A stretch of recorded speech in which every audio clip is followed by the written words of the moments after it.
Alright, hello. We are live, I think. Welcome back to Next Gen Redemption. Let me get this set up. Oop.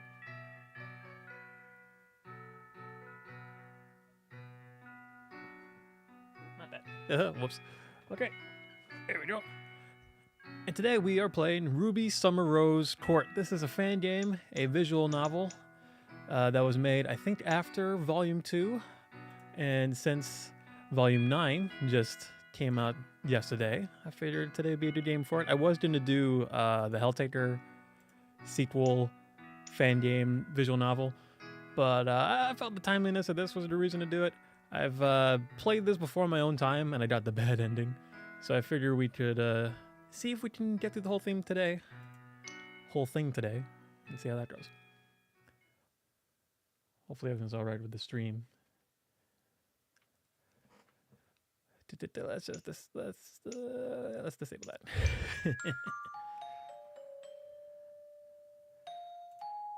How's everything looking? I think everything's looking good.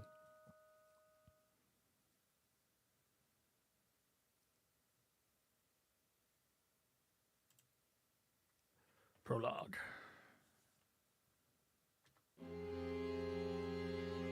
It was soon to be a grim night.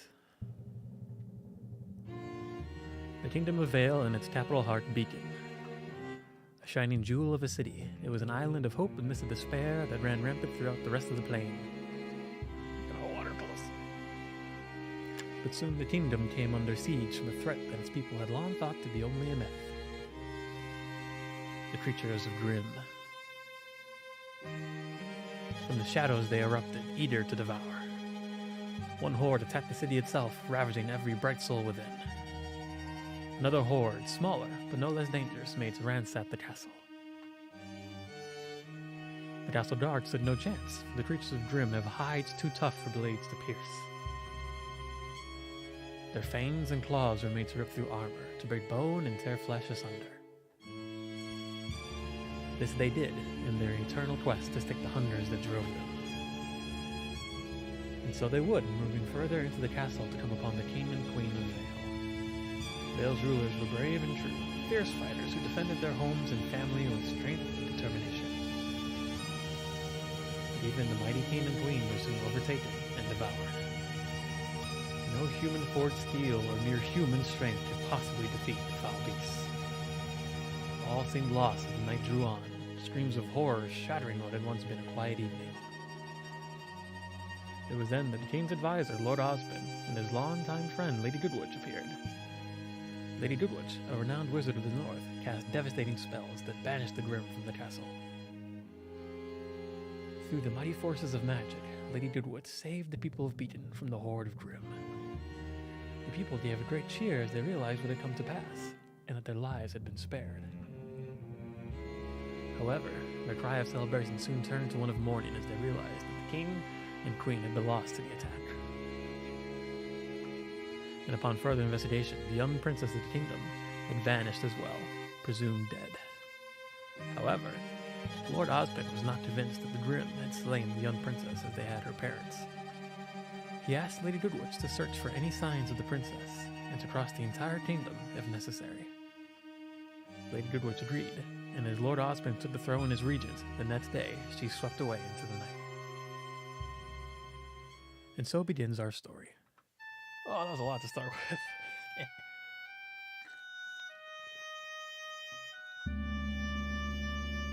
Act 1.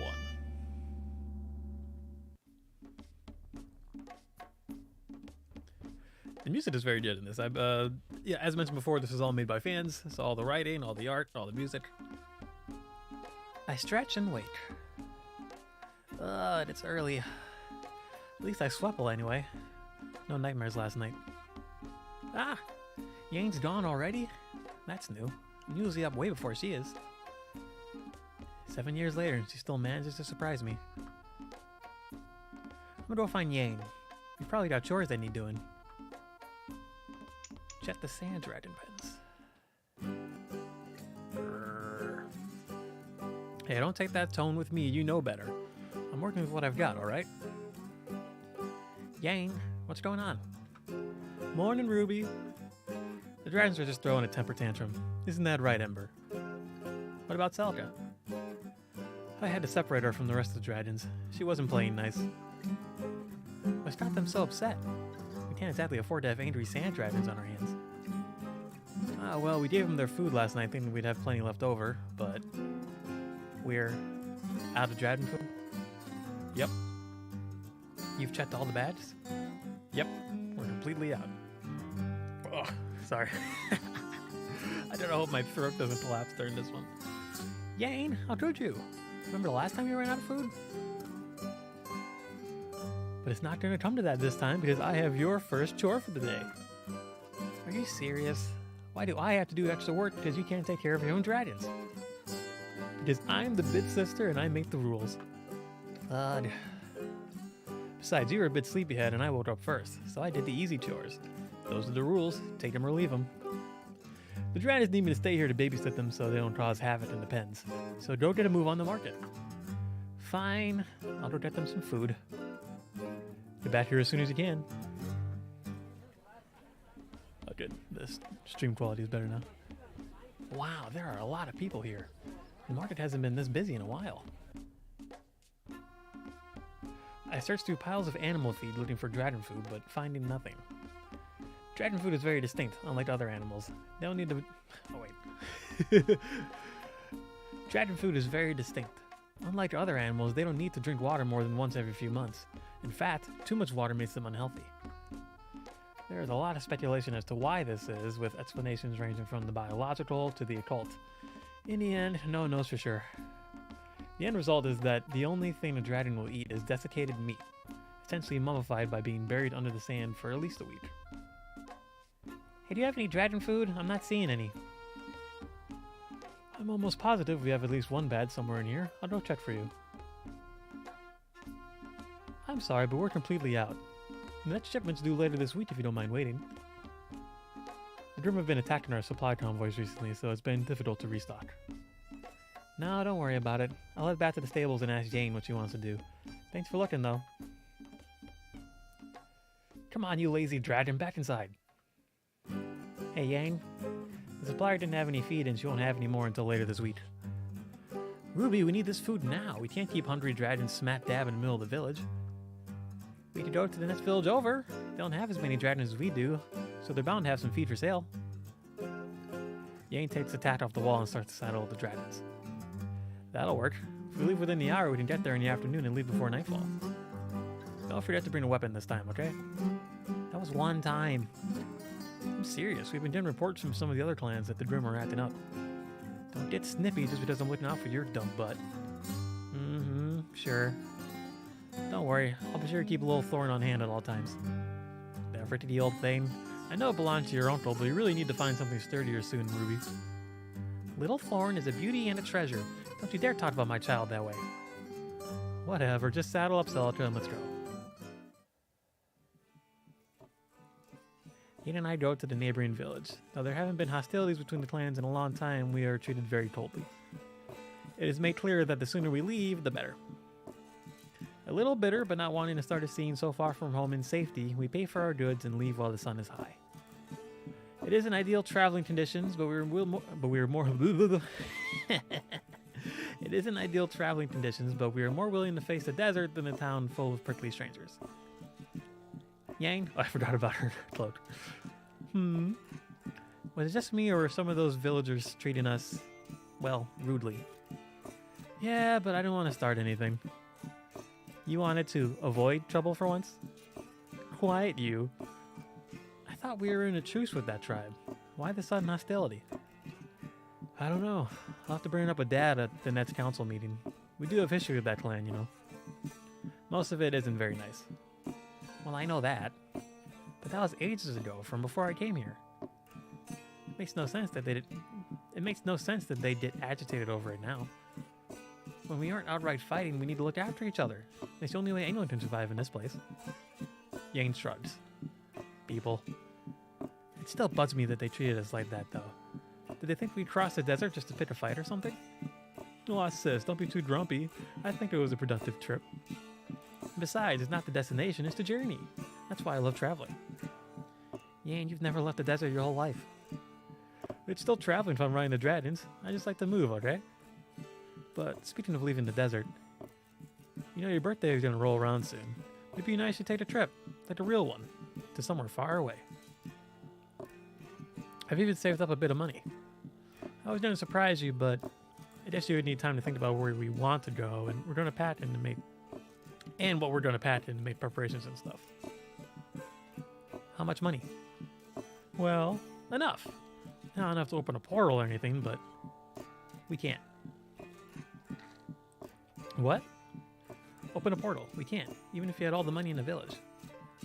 Living material can't pass through the portals that go to the other planes. Not without a rose on the thorn. On the throat.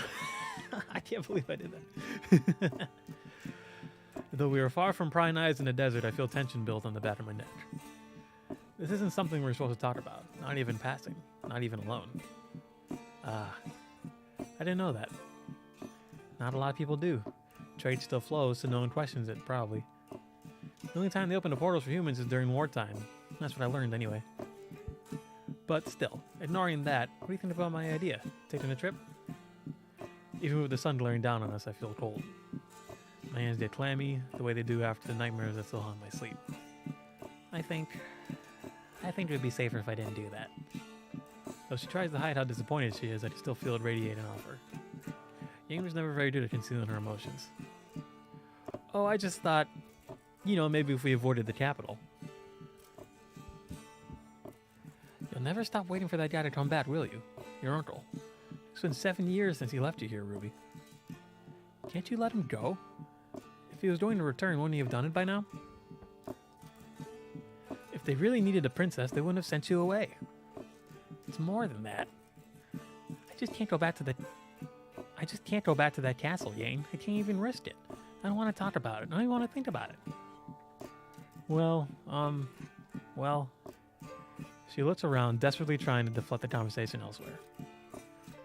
We are near a well-known way station between the villages, and she latches onto this fact.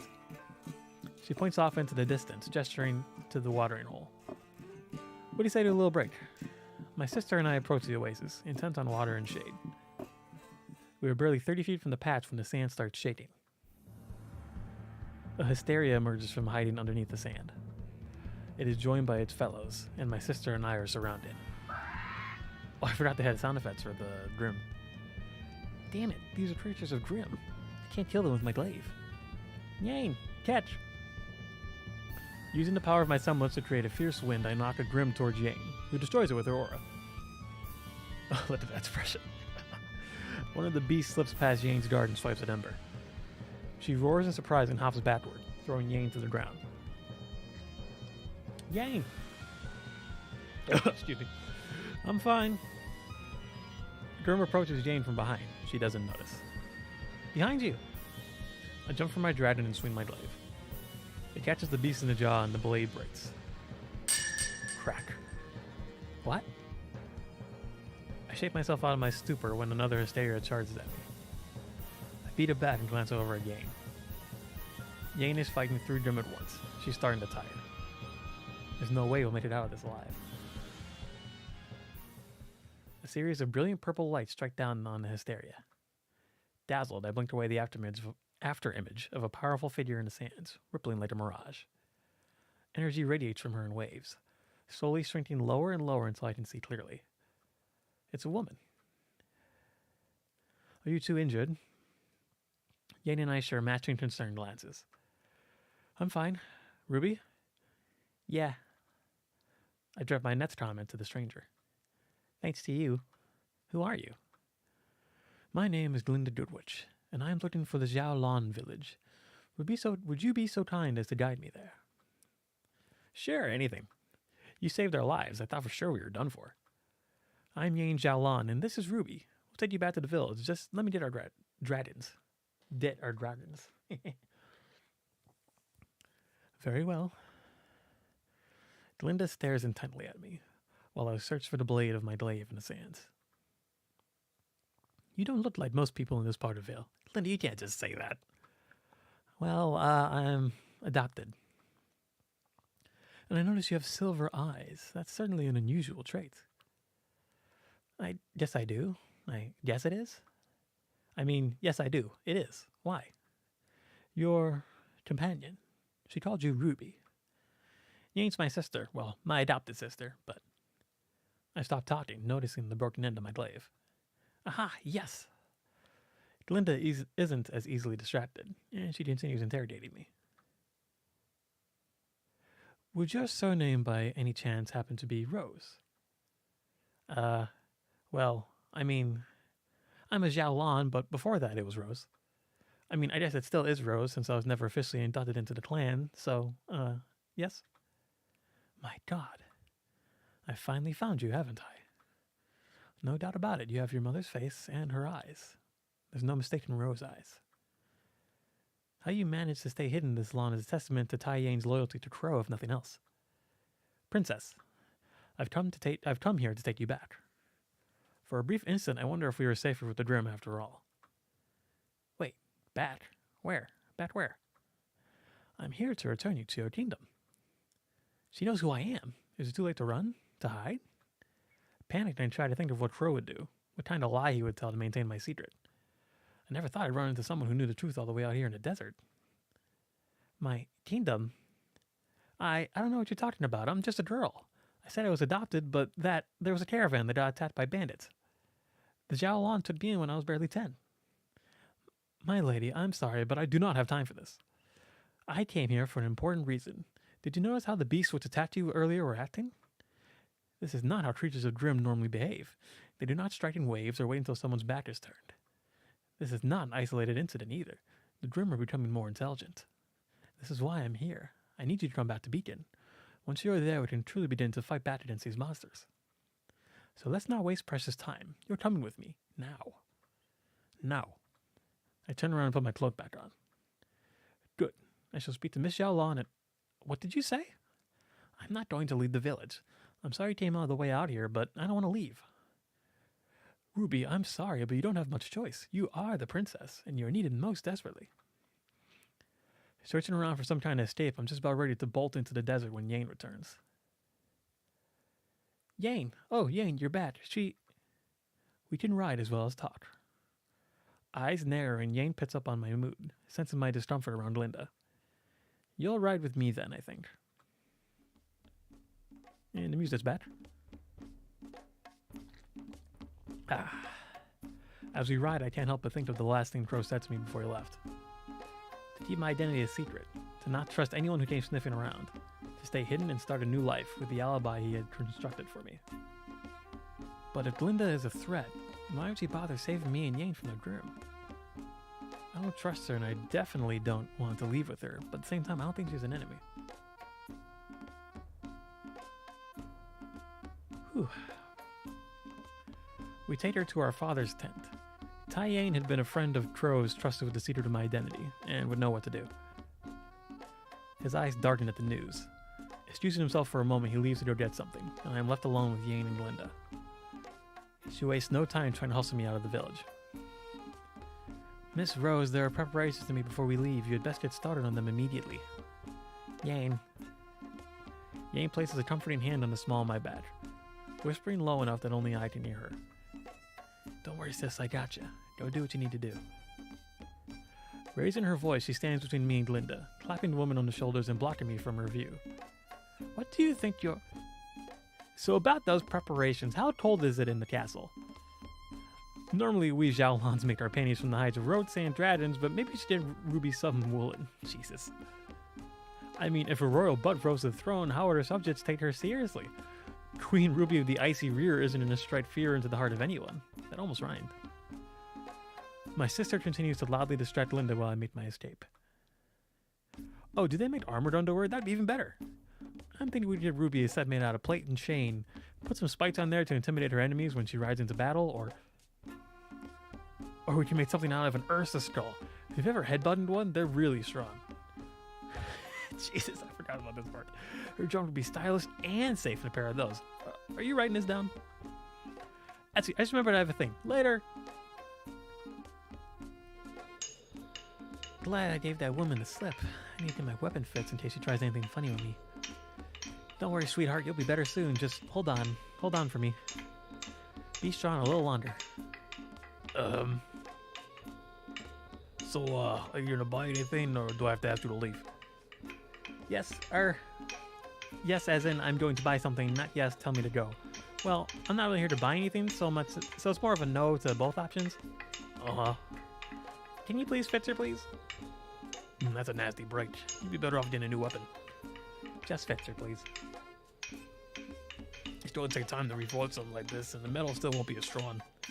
You got a nice selection of blades in the back if you want to take a look. How about it? Nope. I've been working with metal a long time. Oh, no. Wrong person. I've been working with metal a long time, miss. Trust me, you'll see more use out of a newest one. You know what I'm saying? Thanks for your time, then. Wait, I can fix it. Yay! Just leave it here and I'll see what I can do. Dragonfire takes a while to get going, but it'll give you the best results.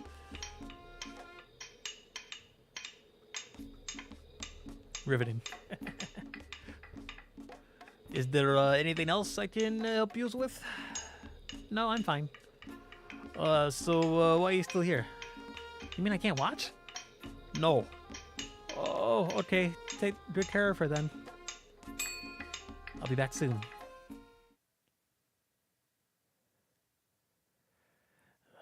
Man, those repairs can't be done soon enough. My poor child all alone in the arms of a stranger. I can't even think about it. Can't go home just yet. We left that creepy Dudewitch lady there to talk to my father. I'm gonna go hang out with Yanes to distract myself instead. I bet she's with her dragons. Who's a good girl? Sing a song for me, baby. You gotta do better than that if you want dinner. Sing. Ow. Ruby? Oh, hey, I didn't see you there. I was teaching Ember how to dragon. I think they're dragoning pretty well already.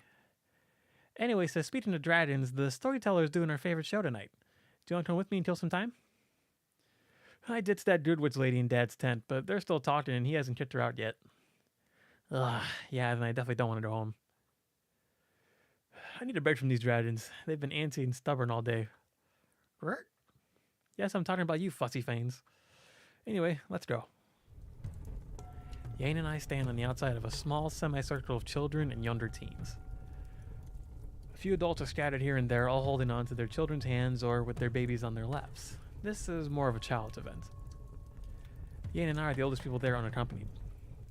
All of them are dark-skinned, sandy-haired Jalalon villagers. Though no one says anything, I know I must stand out like a sore thumb. Ruby, you can't say that. It reminds me of Glinda. I don't want to be reminded of Glinda. I look at Yane smiling beside me, then to the center of the circle. The storyteller, a blazing fire near him as his dolls and puppets cast shadows that tell our favorite story. Looks like we got here just in time. He just started. This is a story from the beginning, before the desert, before the heat. Men, beasts, and plants lived together in the cycle of death and rebirth. The rain was soft and gentle, and our families lived and ruled far and wide, in peace and plenty. Why would I heddle? And then came the creatures of Grimm. They spread across the land like a wildfire, and everything they touched withered and died. The sands blew in, the rain stopped, and when they did come, they flooded and drowned our livestock and their homes. Again, I'm not gonna heddle. But humanity was not to be wiped out just yet. Allies appeared from the furthest plains, and with our hope restored, we drove the Grimm back. We stood up led by our bravest and our wisest, and though the creatures of Grimm still run free in certain parts of the plain, humanity thrives as well. That is why whenever we receive a plea for aid from another plane, we'll always respect the arrangement made in past generations, and keep them our finest warriors, as they do for us. One of the greatest warriors was Xiaolon, the ancestor of our own leader and the woman for whom our tribe is named. What was I saying there? She went searching for her husband, who had gone missing during a hunting trip. Yeah! She found him in the claws of a mother dragon, but instead of slaying the beasts, she established dominance over them. Dragons are incredibly intelligent, and she was one of the first to tame them. Ever since that day, the dragons have served us, protected us, and guided us through the sands. And they serve, too, as a mark of their owner's character. Only the fiercest, the bravest, and most noble successfully reign in a wild sand dragon. To own one is to continue our traditions, and to have the respect of a wild dragon is rare. They are loyal only to their masters, and those who have their masters' hearts. The first dragon displayed loyalty only to Xiaolon and her husband. And we have one right here, a real Xiaolon who went out into the desert and bested the wild sand dragon. That's right. Yes, it's true. When she was young, the eldest Xiaolon girl got separated from her caravan during the Grim attack. Forced to choose between the wilds and the Grim, she chose the wilds, and all the dangers it possessed. She returned days later, holding the reins of a sand dragon as her ancestor did, many generations before. And that is the story of how the creatures of Grim scorched the land, how our old life ended, and how our bond with the dragons began. It feels different than the first time I heard it. No, it's the same. We've changed, maybe. Still good, though. Yeah. Good dragon.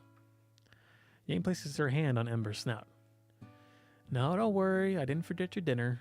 I had to go do things with your other mama for a bit, but I'm back now. Aren't I a bit more like their auntie than anything else? Blood relatives or not, I've always thought of you as my sister. All this garbage with Linda is just making me remember stuff. Like how I felt when I lost my parents. Ruby, we don't have to talk about that if you don't want to. But I do want to. When Crow brought me here, you gave me hope that I could have a family again. You might not realize it, but you mean more to me than anything else. You and Dad both. Right back at you, you big dweeb. Hey. Smooch smooch. Anyway, let's go home. I think Dad might have run off that Linda weirdo by now. My glaive should be ready soon, too. Yeah, we've wasted enough time dicking around the fireplace. We arrived back at our tent to see that Dad was asleep and the Glinda lady was nowhere to be found. Every tension I have slips away. In the sun relief, I feel exhausted. It's late. I should head to bed soon, too. I'm so tired. I had to run all the way back to the blacksmith just to pick up my glaive. And then there's all the stuff Glinda and the feed supplier told me. The Grim are starting to act weird, but they'll probably keep acting weird whether I stay here or go to Beacon, and since I'd rather stay here, that's a problem for future Ruby. I step toward my bedroll just before I lie down. Oh no, hold on. I can do that then. I step toward my bedroll. Just before I lie down, something slams into me, knocking me down. What? A struggling lump rises in the fabric of my tent wall, nearly pulling the whole thing down. It grunts and chokes, almost sounding like someone I know, but I couldn't quite place the voice. These Xiaolons sometimes, I swear. I get up, grabbing my glaive from where it rested next to my bed.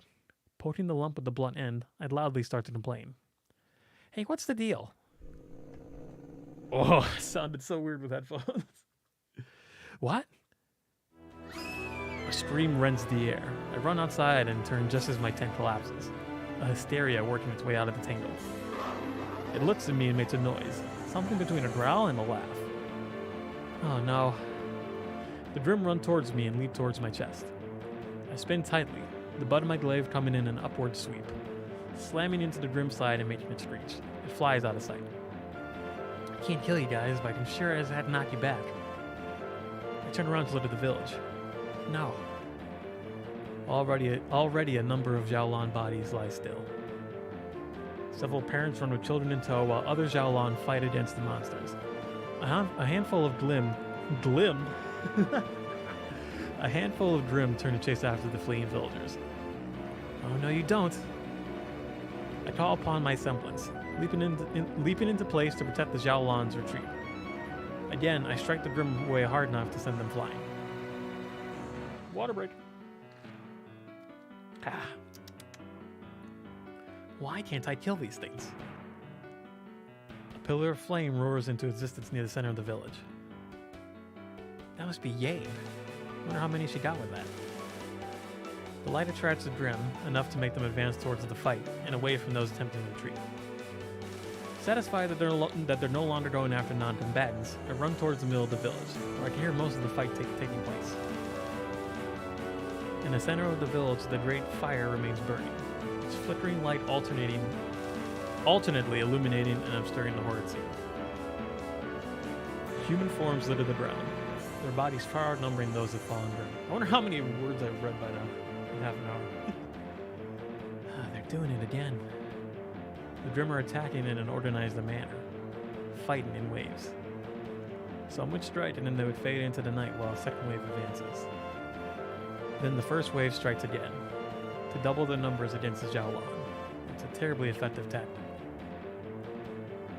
Other Xiaolan villagers use their semblance to fend off the beasts, or lob pots of burning oil at the creatures. But even with their help, we were still outnumbered, and still caught unawares. No one expected an ambush, not of this magnitude. Grimm do not wait until nighttime to attack, stealthily hiding their approach until it is too late to set up a defense. They are loud, mindless beasts of screaming fury. Stealth, midnight raids, setting traps near the oasis or other well-known resting spots, these are human tactics, bandit tactics. This is a kind of animal cunning that the Grimm have never exhibited before. Pardon me. Glinda steps forward and blasts the Grimm with her magic.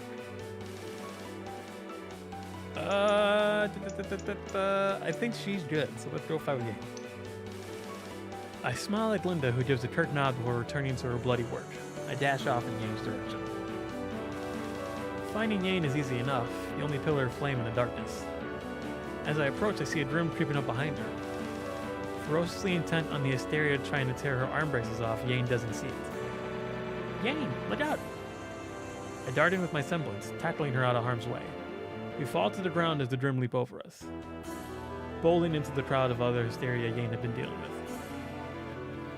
Thanks, little Rose. Under Yang's guidance, the militia manages to regroup. Using the tactics she had tried drilling into them, we take out a few more of the Grimm and defend the village. Glinda is a great help as well, and the battle is over by the time the sun rises. Oh, yeesh. Too many people are lost that night. Children, men, women, people I'd known, people who had come to accept me as part of their own. The clan is large, with not everyone directly related by anything other than their clan name, but we all looked out for each other as a family. I can't even believe this has all happened in one night. I feel numb, sitting on the edges of my father's tent. He'd lived, as had Yang, but so many other people did not. Glinda finds me, eventually. I am sorry it took so long for me to act. I'm afraid I was unaware of the situation until it was rather late. It's okay. You helped a lot once you showed up. More than I did, really. Ruby, I know that you told me that you wish to stay with the Xiaolans, but all of the Grimm and Vale are becoming disorganized. It's not just in this desert. It's everywhere. This has happened in many other places. It happened that night 7 years ago. The attack that cost your parents their lives. You mean twice? This has happened to my hometown, my family, twice. And both times I was powerless to help. Yes, and I can guarantee that this will happen again. Here, somewhere else, I don't know. But it will happen again. There are ancient protection spells that defend our plane, and they are dying. We need a true-blooded heir to rekindle them. That's you, Ruby. We need you. If you don't come with me, this will continue to happen until humanity is eradicated from this plane and eventually every other. However, if you take up your royal duty as the heir apparent, then you can make it clear to your people that there are not just isolated incidents. We cannot forget and we cannot twiddle our thumbs until another, much worse attack happens. So I will ask you again. Will you return to Beacon and claim your birthright? I don't answer immediately. I look at Glinda and then almost anywhere but at her. I've been almost certain of my decision the night before, but much had happened in those few hours. I'm no longer so sure. I say you go for it. It honestly couldn't hurt. You go in there. And hey, it might be nice to change the scenery. Seeing the same desert sand every day wears me out. I'm just not sure I can do it. I'm not much of a queen. Well, that's why I'm going with you. That way we can both be bad queens together. You can't do that. You should stay with your family. The words slip out before I can stop them. Some part of me still has trouble believing I am accepted here. Truly accepted. Yang slaps my arm, trying to be gentle and teasing, but almost knocking me flat. That's exactly what I'm doing. I told you I wanted to take a trip with you, Ruby. Now we can. We just might not come home for a while, is all. I looked up at Glinda and nod. All right, I'll go to Beaton. Much of the day is spent caring for the wounded and the fallen, and going through the destroyed village, seeing what is ruined and what might be repaired. Glinda and I help as much as we can, but she makes it clear she'd rather be on the road. At last, I stand alongside my sister and Glinda as Jane says her goodbyes. Oh, excuse me, first burp. Gonna be more, I'm sure. I only smiled, trying to hold back tears as the clan bids us fond farewells. I'd only lived here for a few years, but it had been a rich and wonderful few years. Just before we leave, one of the older women gives me a small charm. It's an intricate piece of art, amber and brown glass, metal and dragon bone. The desert in its entirety is held within it, and when I looked at the flaming heart of the Xiaolan clan etched upon the surface, I realized what it is. A blessing.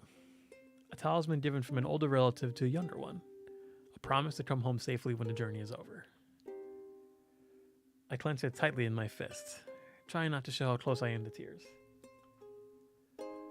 This really is my family, my home. If only I'd seen that sooner. Luck to you, Ruby Rose. Thank you. Thank you so much. With that, we climb up top the sand dragons and give a final wave to the Xiaolan village.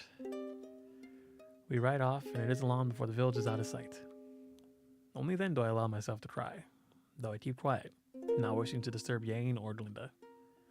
So, with a bright moon to guide us, we go to the capital of the Kingdom of Vale. Is it the end of the prologue, I believe? Nope. Yes, I think so. Fade to Black. Yes.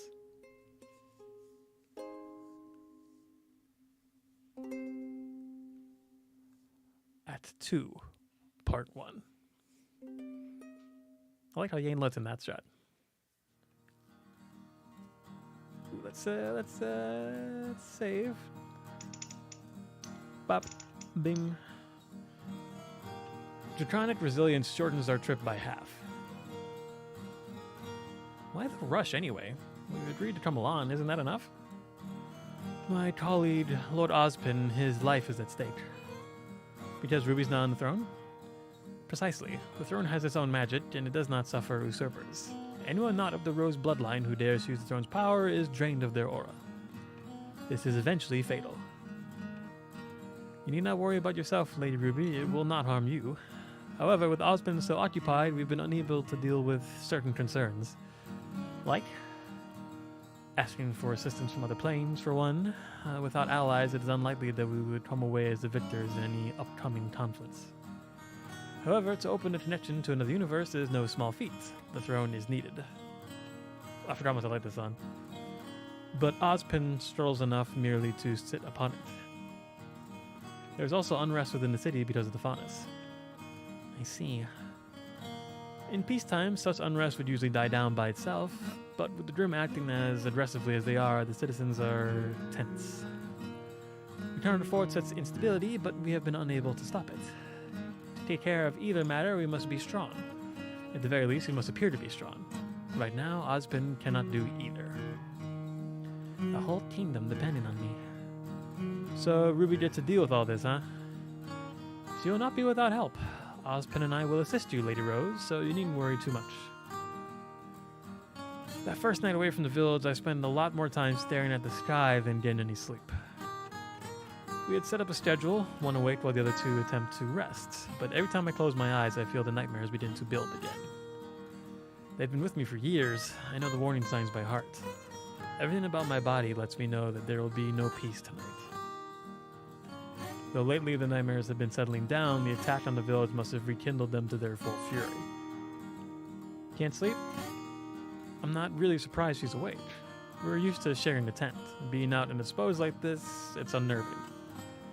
Not really, but that doesn't mean you shouldn't try. I hear her rustle as she drags her things closer to mine. Nah, I'm fine. Who needs sleep anyway?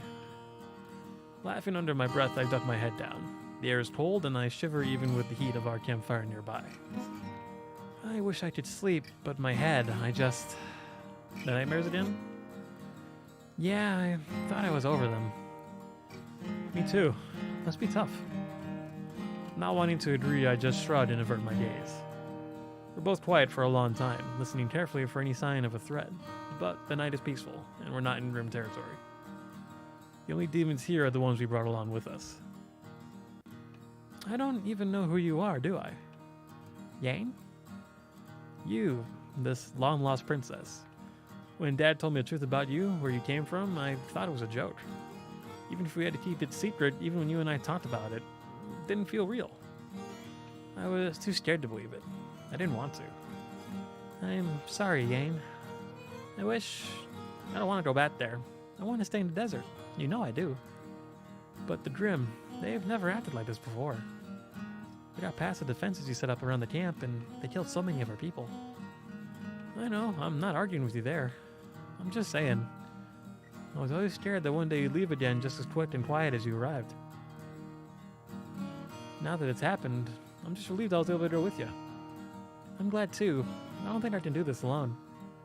You won't, Ruby. I mean, Princess Ruby. I mean, is that even your name? Who you are, really? I am Ruby Rose. That was never a lie. My full name is a bit strange, but Uncle Crow nicknamed me Ruby and it stuck. I'm so used to it now, I think of it as my real name. And I wouldn't be the first monarch to rule by nickname, so really, you can keep calling me that. I actually prefer it. I hate my real name. And Rose? There are a million roses in Vale, Yang. That doesn't even get into some of the other offshoots of the royal lineage. There are the roses, the black roses, the stone roses, the rose arts, the rose Rosalinds, the rose thorns, the snow fires, Ozra roses, rose wells, rose woods. All right, I get it. There are a lot of roses. Tons. I had to memorize them all when I was still living in the castle. Guess it stuck. It's just a common surname, especially among nobles or people who hail from that part of the plain. I doubt I'm the only Ruby Rose in the land. But there's only one true Rose heir, and that's you. Yeah, apparently. It's kind of nice to finally be able to talk about this stuff. Well, I'm here if you ever need to vent. But so it doesn't catch me by surprise, what is your princess name? Leaning closer, I put a hand on her shoulder and whispered into her ear. She starts laughing. Yang, no, it's not funny. Oh my god, that is the dorkiest. Yang! How do you even spell that? Covering my face, I turn away from her. You're the worst. I knew I shouldn't have told you. Don't worry, little Rose. I'll keep your name safe for you. That mollifies me somewhat, but I'm still peeved for a while that she laughed at me. Sometime in the middle of the night, I fall asleep next to her, head resting on her shoulder. She takes both of our shifts. We rise early in the morning and travel well into the night, stopping only for necessities and the midday sun. You dressed, are you ready to leave yet? Yang, stop calling me that! Yes, the princess should be properly addressed as Your Highness. After her coronation, of course, you should refer to her as Your Majesty. In that case, Your Highness are... Don't even. I swear I'll make you the court jester. Gradually, the land shifts from sand and sparse desert to scrub, to more green, rolling hills of grass and trees. It rains, much harder and longer than what Yane and I are used to, but still, we ride through it. And I'm soaked. My cheeks are getting numb. I don't mean the ones people kiss. Not normally, anyway. It is almost noon when we finally arrive at Beacon, the sun high overhead. The light glints off the surface of the lake. There are ships, some anchored in the harbor and others heading eastward toward the river's mouth. Ember and Celatra's claws scrape and clatter as we cross the bridge. There's more than enough space for us to ride abreast. Halfway across the bridge leading into Beacon, Glinda raises one hand. Not slowing a bit, she sends something flying into the air. When the object reaches its peak, she opens her fist and it explodes, a loud rumble booming out for any in the area to hear. Why'd you do that? To inform the guards I've returned. As I said, haste is important.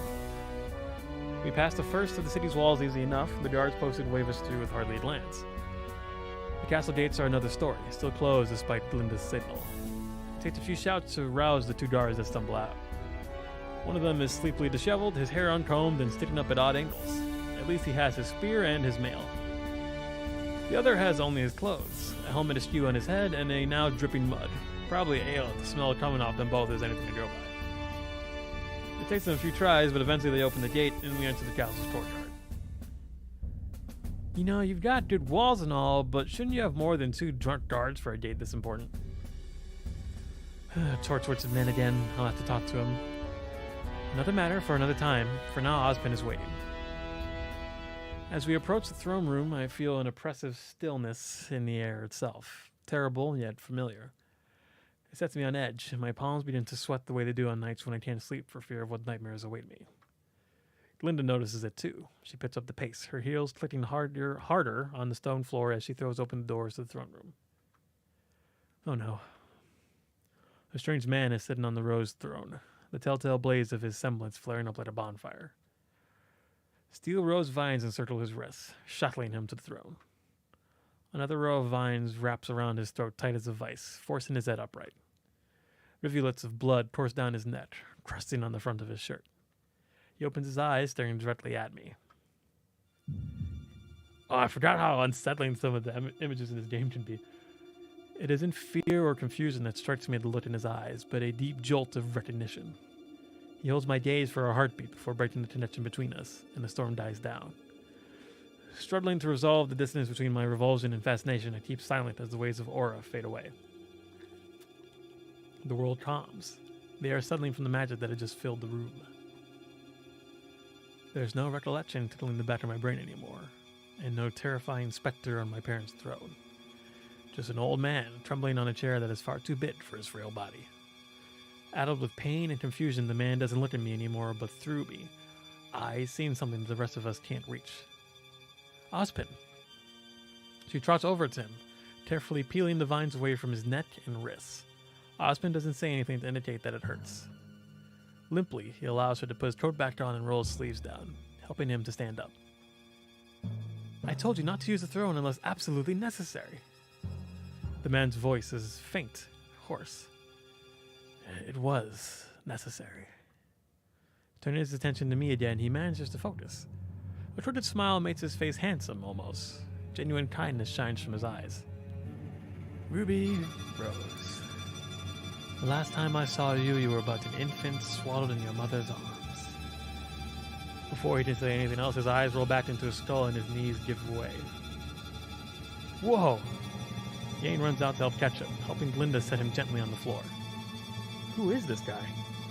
This is Lord Ozpin, the man who's been trying to keep this kingdom safe, and a very dear friend. Glinda takes his hand to inspect the wounds on his wrist. And an idiot who has lost far too much blood.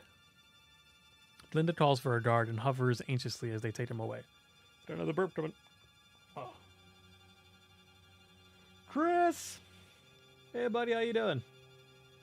Good to see you. Hope you're doing well, bud. Thanks for stopping by, as always.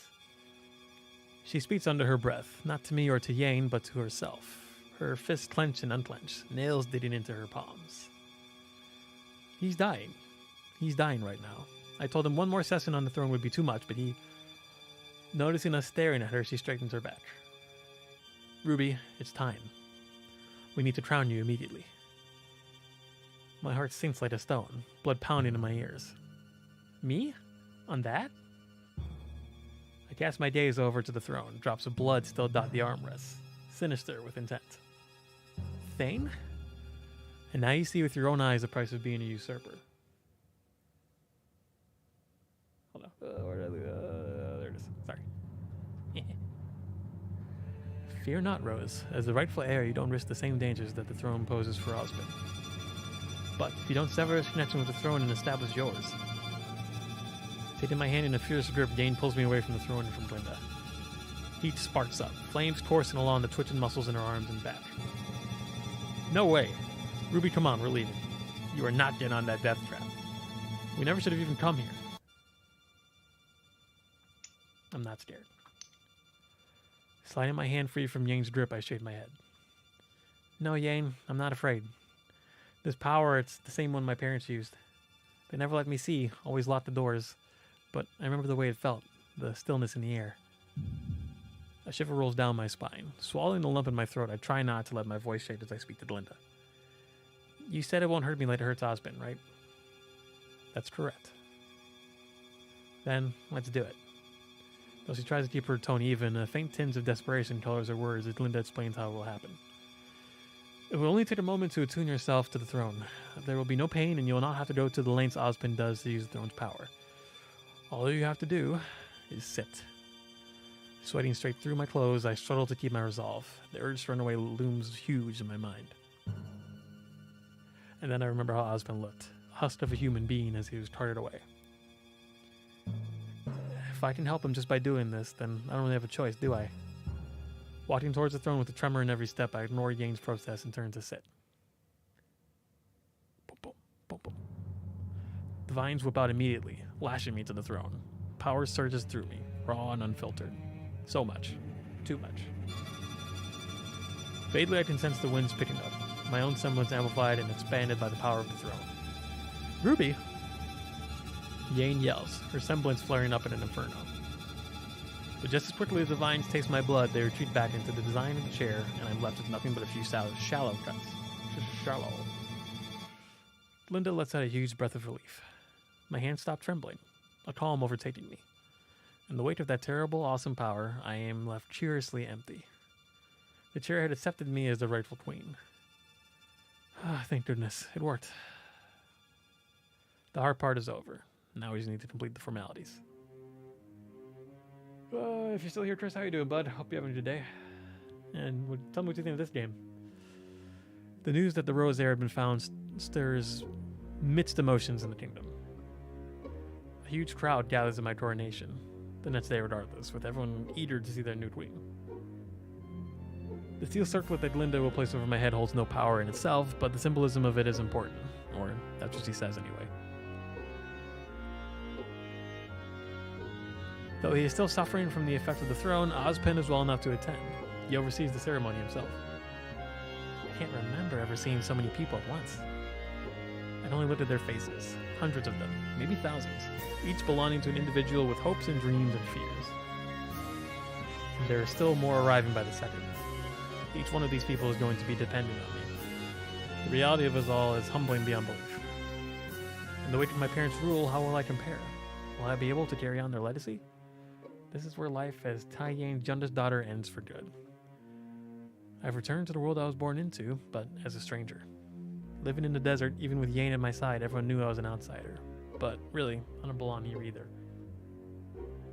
Sensing my nerves as she always does, Yang puts a hand on the small of my back, steadying me with a familiar, comforting gesture.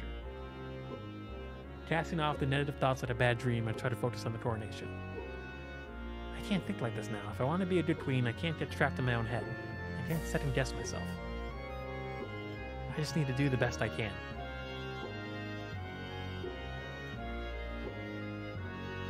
Oop. Sorry. What's it? There we are. Standing before Ozpin, I take a deep breath. Though white-knuckled and trembling faintly, he still keeps a strong grip on his cane and stands tall. Our introduction had been brief, strange and terrifying, but I still find myself trusting him implicitly. Crow had trusted this man. I will too. Ozpin and I stand facing each other at arm's length. A silver basin filled to the brim with rose water sits between us. He breaks the water surface with the tips of his thumb and middle finger.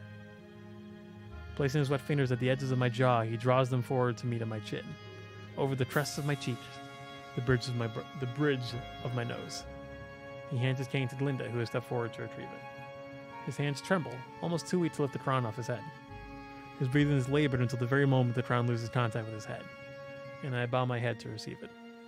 The crown, crafted of such delicate metal, is so light I can barely feel it on my head. What I can feel is the way the crowd's energy changes when Ozpin puts it on me. Their expectation is heavy, almost crushing. As Ozpin closes the ceremony and the crowd disperses, I blink at the cloudless sky. For today, the sun is shining. The future may be dark and uncertain, but I've survived this long. That has to count for something. In the days following my coronation, Glinda sees to it that I learn my way around the castle. After that, she starts teaching me about the city itself. Integrating into castle life had been hard for Yane, but she made friends among the guards easier than I did. There weren't any ranks or titles between her and them. The way my status as queen keeps me as arm's length from just about everybody. She goes off to explore the city on her own while Linda gives me a tour. And the roads here not only channel citizens between districts, but also serve as trade roads in areas of informal commerce. Moving along, we have... There really are a lot of people all over the place. All this hustle and bustle is kind of making me nervous. Getting used to moving in all this armor isn't making things any easier either. Is it really okay for me to be out like this? You have me as an escort. The wizards have considerable clout in the city, rivaling that of the royal family. And the power to back it up. No one will bother us, trust me. In any case, the market is this way. It's the easiest part of the city to find and the hardest to leave. Please stay close. I can't protect you if you don't keep within eye shot, understand? Yes, ma'am. Each person has their own destination, but as a whole, they're an indistinct mass of color and movement. As we progress through the busy market, the path gradually clears as the people become aware of Glinda's presence. Recognition gives way to short-lived confusion as they notice me walking beside her. Each time a spark of unfamiliar deference lights up in her eyes upon realizing who I am, and they step aside. I'm getting dizzy just watching everyone. Understandably so, but make certain to keep your wits about you at all times, lest you find your pockets lighter than they were when we came. Let us move on. We move through the crowds and towards a less busy side street. Glinda has a talent for this. People move quickly to get her out of the way. I think they meant to say people move quickly to get out of her way. I follow close behind her. In this direction, one finds the much quieter housing districts. At the sun's height, there are often children idling and playing together, but it remains a place of relative calm among the other districts. The market, the menageries. Menageries? You mean places with cute little animals to look at? Oh wow, please take me right away. Please, please, please. Remember yourself, your majesty. Sorry, but you'll take me, right? I don't quite believe you'll see what you're expecting to see. However, I suppose you'll need to see them eventually. The queen must know her domain, after all. I shall accompany you. Oh, thank you. I can't wait.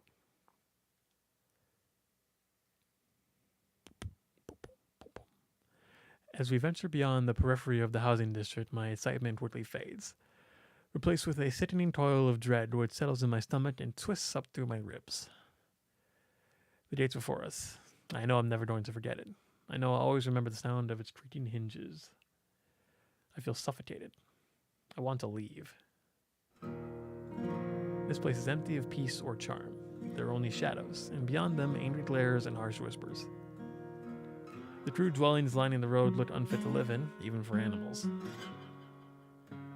You wanted to see them, did you not? This is one of the menageries where all fauna citizens reside. With myself away from the city in search of you and Ozpin chained to the throne, the person we chose to run the city betrayed us and betrayed our trust. And in this day and age, well, let's just say that we're fortunate enough to have you back. I look closer at the few people I can see, and I notice ears and tails flittering at our intrusion. I can't begin to imagine what they're feeling. They're trapped here, caged. And here I am, with the freedom to leave whenever I want. I can feel their hate like pressure on my skin. This must seem like mockery. Two human nobles come to gawk at the spectacle. I don't think any of them were there to see my coronation. I hadn't noticed any animal features in the crowd, but I'm their queen too. Do they recognize me? I can hear a baby crying in the distance. Those children old enough to walk are wandering about, eyes listless and vacant. I bow my head to hide my expression from Linda as I turn toward the gate again. I've seen enough. This isn't what I thought it would be. As I turn, I see a woman watching me from an alley. Her gold eyes, slanted as if in accusation, fits me with a penetrating glare. Feline ears protruding from the crown of her head perk up for a moment, before they flatten against her skull in anger. There's something about her, something in her eyes, in her stance, that feels different from everyone else. Like she's accustomed to this filth, yet not part of it, separate, above it. Even here she stands at ease, without the sense of defeat I see on every other face present. Tossing me one last disdainful glance, she folds her arms and disappears into the back of the alley. Linda and I leave. I followed Linda back to the densely packed marketplace. All around her, people swarm, shouting and bumping into each other. Someone crashes into me particularly roughly. Hey! A space around as clear as the dome of heat surrounds us. Linda's alarmed at first, but then we both quickly realize what had happened. I smile back at Yang, who walks at ease in the crowd towards us. Everyone doing their best to avoid the blistering heat she emanates. Thanks for joining us, Yang. Yang rests sorry, that one background voice sounded like Yang from the show.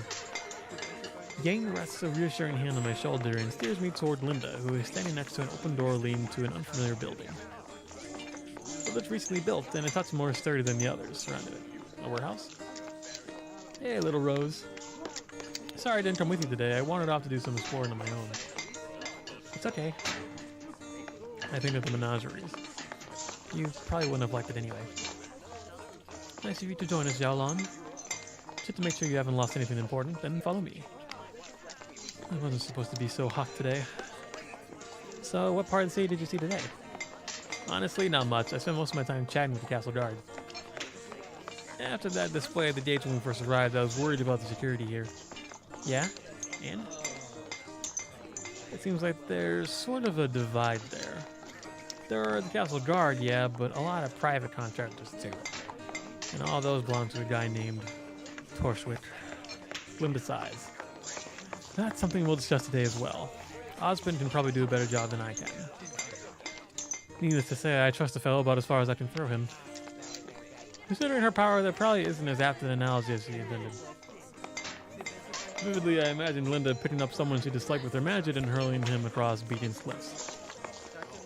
But he's gotten too powerful in too short a time for me to openly challenge him. The people love him. Or the humans do. He is actually our last stop on today's tour of the city. We'll have to meet him sooner or later. We walked inside the warehouse to meet this infamous Torchwood fellow, and I spot him almost at once, a man in a white coat and a black hat. I know the song they gave him is goofy as hell, but I can't remember that song, so let's see how it goes. Linda walks ahead of us, already engaging him in conversation. I can barely hear her asking about the guards over the bustle of the market right outside. Interrupting Linda with a silence in hand, he regards one of his cronies who had come to bring him something. It's a slice of pie. Lifting it to his nose, he gives it a few whiffs before his face wrinkles in disgust. He sticks his finger into the pie, then yells at whoever it was who brought it to him, waving the soiled finger around accusingly. Only when he's done giving his employee a thorough tongue lashing does he return his attention to Linda and to us. What the? Oh, this fucking song. Ew, and I forgot they really focused on the chest there. There's so much to take in here. Get off my screen. I never liked that style. Check it out, he rocks those heels better than you. Well, well. If it isn't a new monarch, Queen Red. Queen Ruby. Sure. He bows to me, the feather on his hat bouncing with the movement. A pleasure to meet you, Your Majesty. They call me Roman Torchwick, and I work down here in the lower parts of the city, aiding Lord Ozpin and Lady Goodwitch in more mundane matters. Mr. Torchwick helps us monitor trade through the city and helps us keep anything unsavory from getting in. Indeed, I do. There's something about his eyes, I can't place it, but I don't like it. So this is from June's Blueberry Harvest. Are these the ones you want sent out? Weren't you listening earlier, you idiot? I said 8 times the June harvest is fine, the May harvest was ruined. Sorry about that, but you know what they say. If you want something done right, you have to do it yourself. It doesn't like you're doing anything except yell at people. Hey, you selling those pies? They smell great and I didn't even get much for lunch. There it is again. How about this? We'll try the new queen's luck. Yeah, let's say just for the hell of it. I think it's like Reds, but... If it lands it, she calls, you did the price for your chance. If it doesn't, you pay full price, 4 gold. There's no downside for you. Do we have a deal? I don't know why I'm giving him the jersey. That's a... You got this, Ruby, and more importantly, I gotta get that pie. Alright. Tails. Oh, well done, Your Majesty. I hope your luck continues. Roman nods to the man who gives the pie to Yang. She takes the pie and slaps me on the shoulder and thanks. If you are all quite done, Can we be rest assured, Mr. Torchwitch, that you will continue to aid Queen Rose as you have aided Lord Osmond? Of course, Lady Goodwitch. Then tell your men at the gate to shape up or help them use this Beowulf bait. Are we clear? Not intimidated in the slightest, Roman takes a long drag from his cigar, meeting Glinda's eyes in an even stare. Then his lips twitch, grinning insincerely. Crystal. It was a pleasure to meet you, Your Majesty, but I do have work to get back to. I hope we can have another chat sometime soon. It was nice meeting you as well, Mr. Torchwick, and thank you for watching over our trade. I almost started getting Ruby in that time there. Leave as Roman starts yelling at someone else. Soon Glinda leads us into a public house where we can grab a drink and yank and eat her pie. If you ladies will excuse me. So what do you think of that Torchwood guy? I don't really know. He seemed okay, but there's something about him I don't like. I just can't put my finger on it. That's fine, you don't have to figure it out yet. Still, we should keep a close eye on him. It's never good to ignore a bad feeling. Instincts are the dark part of our mind sending us a message. Just remember what Dad always said, never trust a merchant. I nod absently. What was it that I saw in his eyes? Anger? Mockery? He knows something. Glinda returns and I remember something I've been thinking about it since the coronation. Seeing the woman in the menagerie and meeting Roman has only made me more determined. Glinda, there was something I wanted to talk to you about. Yes? I know it's just supposed to be the queen, that all you need me to do is sit on the throne and wear the crown, but I want to help people. You're a mere presence. I want to do more, though, whatever that means, whether it's keep an eye on trade, or keeping track of the kingdom's records, whatever it is. I think the queen should do more than just be present. Very well. We'll talk to Lord Osmond when we return to the castle, and we'll see what you can do, personally, to help the kingdom. I'm sure your subjects will appreciate it. Appreciate. At this hour, you'll find Lord Osmond in the library, most likely. Do you need a guide? Nah, I got it. The man in green gave me some schematics of the castle. Schematics. And the city, so I've got it all up in my noggin. Come on, Ruby, I'll show you the way. There he is. Yeah, do you mind waiting outside, though? I want to speak to him privately. Sure, little Rose. I'll never be farther than a shout away if you need me. Gotta keep the princess safe from all these strange new people, you know. Queen, Yang. I'm officially the queen now. Ooh, excuse me, Your Majesty. Can you find it in your heart to forgive this lowly commoner? Yang! Do you need something, Your Highness?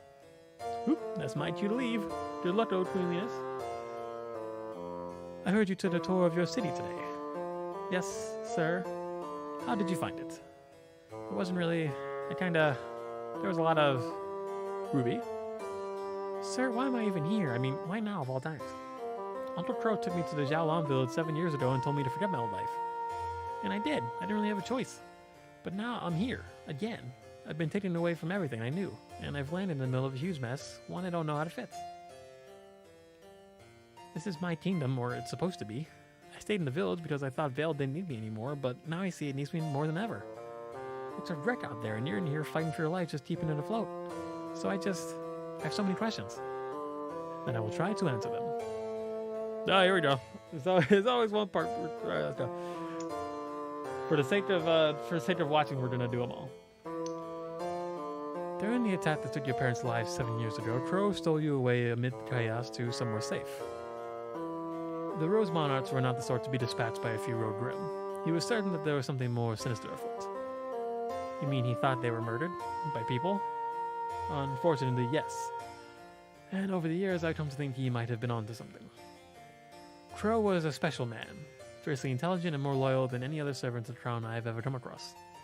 He was a man who loved his king and queen like they were family. He was family, sort of. I know, Ruby. I'm sorry. But the day he took you away was the last time I ever saw him. He was so sure there had been some kind of foul play at work, some usurper taking advantage of the chaos and the Rose lineage forever. Their deaths, and yours, would leave the throne free for any who wish to claim it. Whether Crow is dead or alive now, I cannot say. But if he is alive, I'm sure he is still hunting down clues as to what really happened that night. As to why he took you to the Xiaolongs, he knew they were far removed from any sphere of political influence. If there was a plot against you, you would have been safe there, and secret. Beat. I thought I'd see him once I came back. I mean, not right away, since he was always so busy, but I figured he was here if he was anywhere. I miss him. As do I.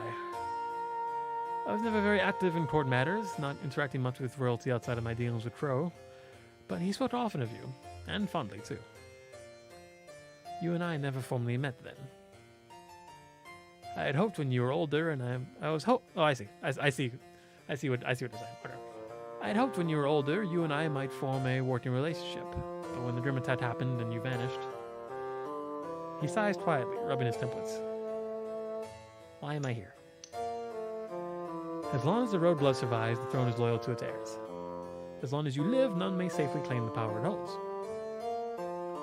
Without you, Ruby, we are completely alone, without any means to contact the other planes for aid. I need water if we're going to be doing all this talking.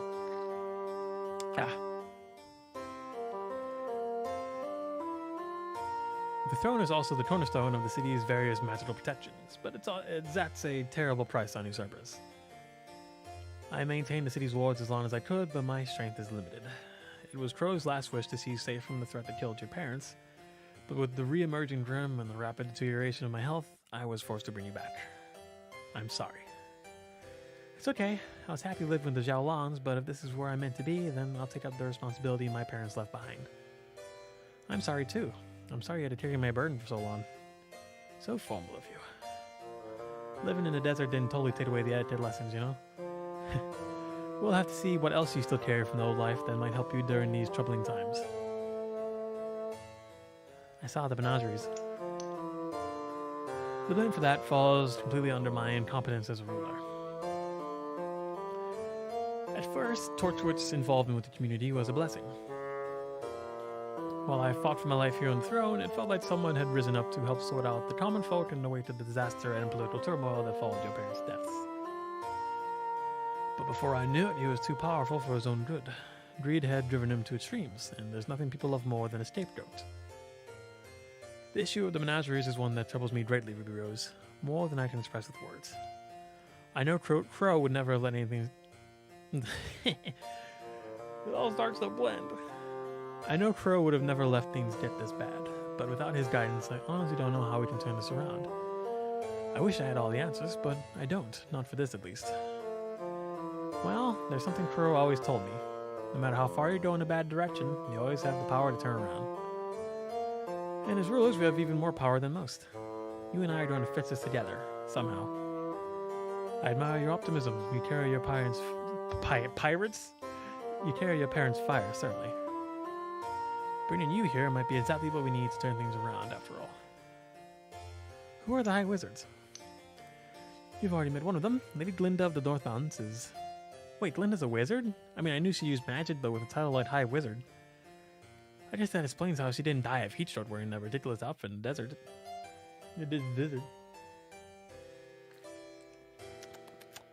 I'd advise you not to let her hear you say that. She's a prodigy among the wizards, and has well earned her place in the court. Oh, I know that. I was just saying. She's so strong, it made sense. So, what do the High Wizards do? I know they manage the portals, but other than that, I never learned much about them. You know, that's a sentence I struggle with a lot with my my little speech impediment. Then that. That's a sentence that kind of always blends together. So I gotta learn to slow that down. As a group, they study the ancient languages and magics of Vale. They work beside the crown rather than serving directly under it, and the eldest of the wizards guard and maintain the portals to other planes. As difficult as it was for me to wear that crown, it was 10 times as taxing for them to continue their duty. Even when closed, the portals demand attention. The High Wizards suffer great emotional and physical pains to keep the portals from crumbling around us, and to keep the magic protecting the city running at full capacity. This is nothing to say of... This to say nothing of how impossible it would be to actually open a portal. Even with a full-blooded Rose Monarch on the throne, the strain of opening a portal may very well kill one of the High Wizards. Or you, Your Majesty. It is not a task to be undertaken lightly. Do you really not remember any of this? What part of I was taken away in the dead of night during a grim attack, dropped off in a strange village, and told to forget my old life do you keep forgetting? Of course. You have to understand, Ruby, we didn't even know where Crow had taken you until very recently. I assumed all this time that you'd be with him. Even when we did learn, I was hesitant to bring you back to this mess. Indeed. Maybe it was selfish of me, but Crow valued your safety above all things. I wanted to respect that. Whew. What should I do now? Above all, I would recommend that you create a council of representatives from the different planes.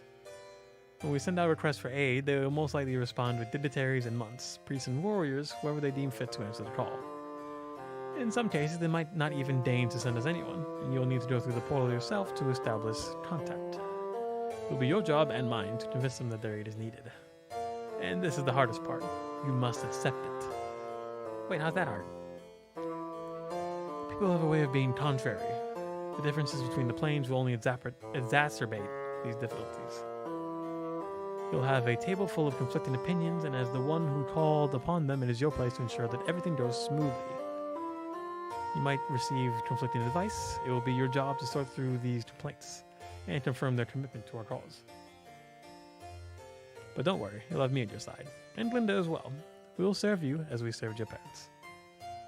By the time we're done with you, you'll be well-groomed for leadership. It is your birthright. How do I open the portals to other planes? First, you must establish contact with the High Wizards. The rest is a matter of ceremony and witchcraft. It's not easy, but we will walk you through the ritual. We will give you a list of our allies and their planes, and you will choose who to approach and when. I must warn you now, Ruby Rose. The stress of opening a portal has been known to kill. As dire as our need is, there are none who would call you a coward for being hesitant. In the end, we cannot force you to open a portal against your will. I don't know yet if I want to open any portals. But if you think that that's what we should do, then I have to at least try. I don't have any more questions. Then we will begin the preparations to open the portals as soon as you are ready, Your Majesty. Your first order of business will be to choose the members of your council, as your predecessors did in times of crisis. As Queen, can I make a request? Of course. I want Yane in my council. If there's a representative of every plane, then we need one from our plane too, right? I'm not sure that's wise. I know she's brash and wild, but Yane is a competent fighter and a smart tactician. She helped organize the militia back home, and she and her dad, they both took care of the village's needs. She's smarter than people give her credit for, and she picks up on things I miss. I need her with me. We'll call her the Queen's Guard or something. She might even be able to help with the garrison here if they'll have her. That can definitely be arranged. The threat from the creatures of Grimm is greater now than it has ever been. Your kingdom will need to be more than the sum of its parts in order to combat it. Are you prepared for this? Do I really have a choice? Always. Then yes, I'll be ready as soon as tomorrow. After all, if I'm going to be queen, I can't just sit around on the throne while you and Glinda take care of the dangerous work. This is my responsibility. I'm taking it. And I will be with you every step of the way. Woo! My throat. Night falls over the kingdom. The sky inky black and empty without even... The sky inky and black. No, okay, I don't know why that did me so trouble. Night falls over the kingdom. The sky inky black and empty without even the crumbling moon to light the way. The moment I allow myself to relax after my long and trying day, exhaustion hits me harder than a punch to the gut. The bed I collapsed to is my own. The same as it had been 7 years ago. It smells like dust and age, but mostly reminds me of my mother. I still remember the perfume she wore. Sweet rose water mixing with the fresh linen of her dress, crisp and clean, the oil in her armor's joints. The heavy drape feeling that lingers in the air before a rainstorm. Burying my face harder into the pillows, I try not to remember that the bed is still far too big for just one person. It always was lonely in here. Still, sleep doesn't come easy. The nightmares are only getting worse. Traveling with Linda took a lot out of me, riding hard during the day and barely getting any sleep at night. I had hoped being back to my child at home would ease them somewhat, but it doesn't look likely. Every time I feel like I might relax long enough to slip into unconsciousness, a sudden jab of anxiety pierces through me, and I stay awake for another hour, staring at the ceiling. It's almost as if someone doesn't want me to sleep. Much like my body senses self-preservation. Even if I want sleep, the fear of what awaits keeps me alert. Eventually I succumb, The dreams begin again, as I knew they would. But this night they are more terrible than ever. Blood as always, dripping from claws in the moonlight. Razor grins slicing through the darkness. Somewhere grim moans and shrieks, inhuman and alien. And something new. A muted roaring, dull and insistent and terrifying. After a while the nightmares end, leaving me in darkness with nothing but a vague sense of unease. Bum bum, bum bum, bum bum. Bum bum. That's a lot of bum bums. Oh. Spookums. Ooh, a little piano. Oh, already? Jeez. Well, that's my favorite rendition of Blake in this game, I think. Act 2. Part 2.